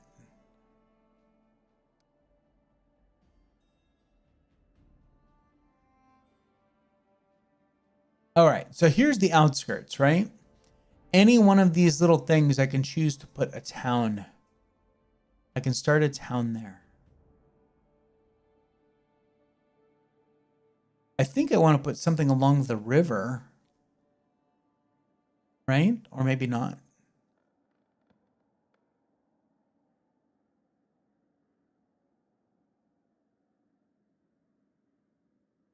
Oh, we could go over here along this river.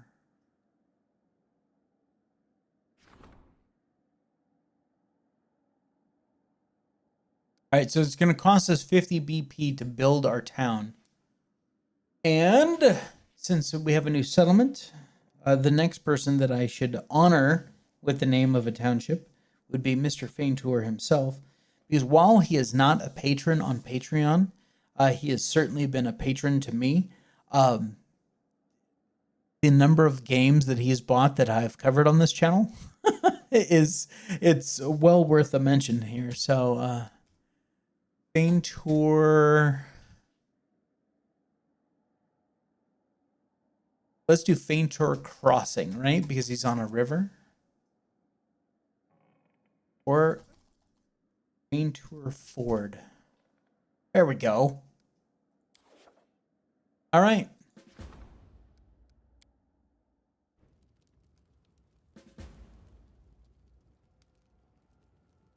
Increase the ranks of barony stats 5 times. Let's go build. Oh, how cool is this? See, totally a ford, right? It's on both sides of the river. So we'll put in the pier for sure. We need to put in a wall. I think walls need to go on all of them. There we go.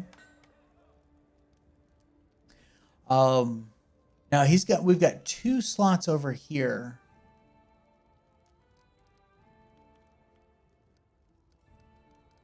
So we absolutely need to put in a longhouse. We'll try and put this as centered as possible so we can get as much stuff that favors being around a longhouse.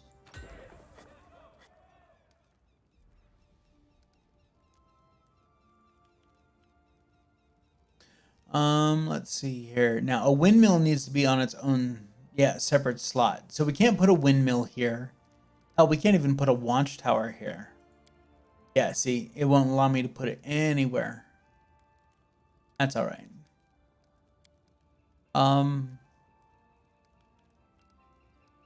So we've got a pier, so we should do a lumber yard for sure. Because we get a plus to relations when located with a pier. But the lumberyard doesn't need to be next to the longhouse. So we can put it over here. Yeah, by the trees. That makes sense, right? Yeah. Granary. No, that's windmill. That's windmill. Barracks.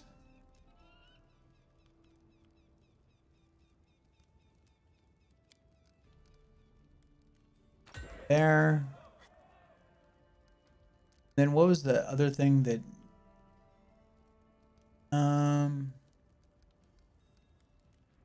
tavern? Yep. And then we need a shop. It gets +1 to economy when next to a tavern. And then we need the smithy, which gets a +1 to economy when next to a shop.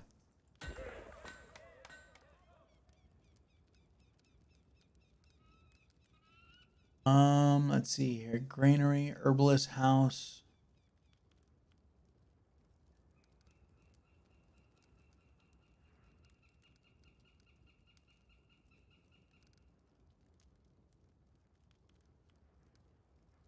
Watchtower, no. Tavern, shrine.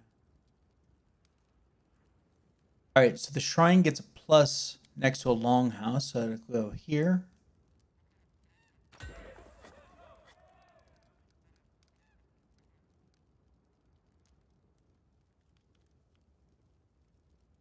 So this gives us loyalty and community. Loyalty and community.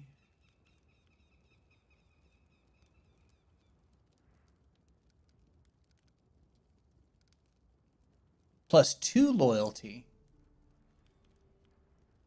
An establishment for dancing and drinking where members of different social classes can intermingle discreetly, sometimes wearing masks or other disguises, restricted to baronies with chaotic alignment.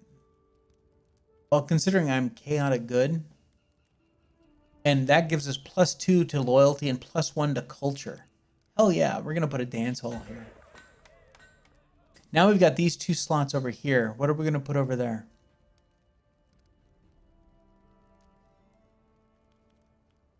We put the brewery, +1 to loyalty, +1 to stability when located in a settlement with a tavern, which we have. But it won't get the windmill one.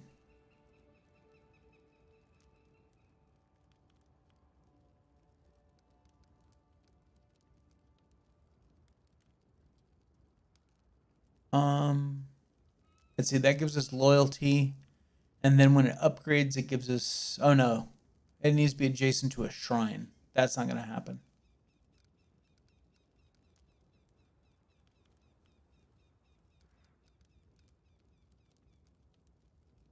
So we'll do the brewery just so we get the additional stability.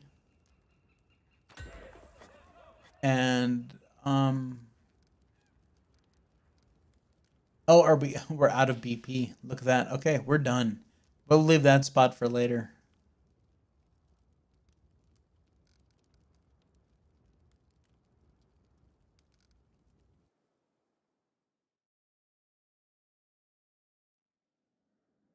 All right.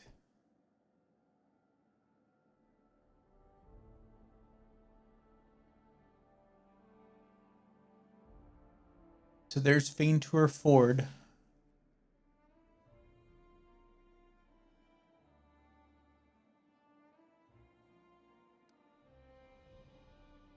How many bones are in the human hand? A handful of them. Your Grace, I fear there's another matter that requires your attention. There's been reports, many of them from settlements across the Gnarl Marches. There are trolls in the forest, seemingly hordes of them.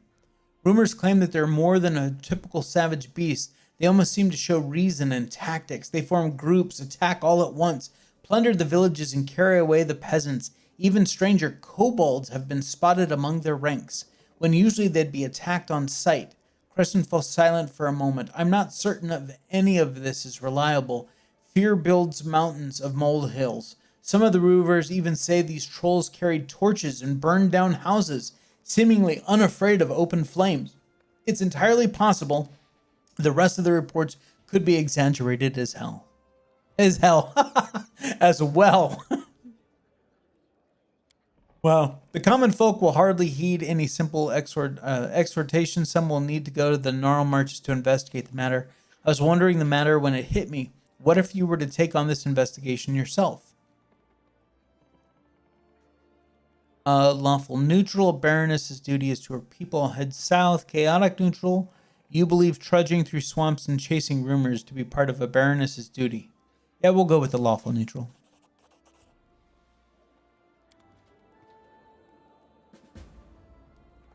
Trolls who didn't fear fire? That sounded terrible and dangerous and terribly dangerous. If we couldn't rein them in, our young barony would be eaten up in a snap. I love those little excerpts there of like the books and stuff like that. It's fantastic.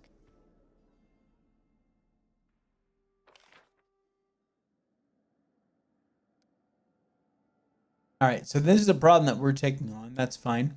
What other events do we have? A recurrent dream has recently been troubling the Baroness's slumbers. She sees valiant heroes entering ancient ruins to descend under the ground, never to return. Their faces show stern resolve, their lips pinched thin. The angry red sun follows the heroes into the darkness, casting its fleeting evening rays upon them. Just before waking, the Baroness hears a faint whisper. Come to me, hero. I await you here in the tenebrous depths. Wonderful. That sounds fantastic. I can't wait to do that.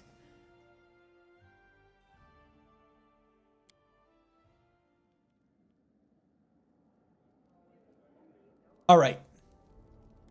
So, this is where we are going to wrap it up for right now.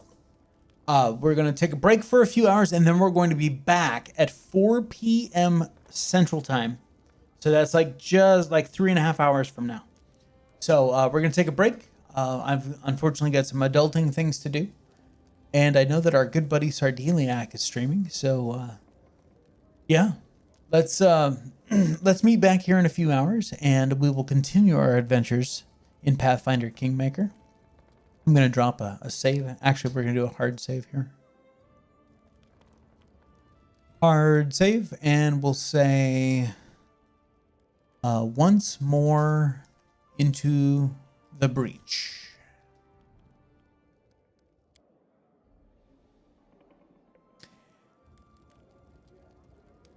You'll be in work hell? Oh, slacker.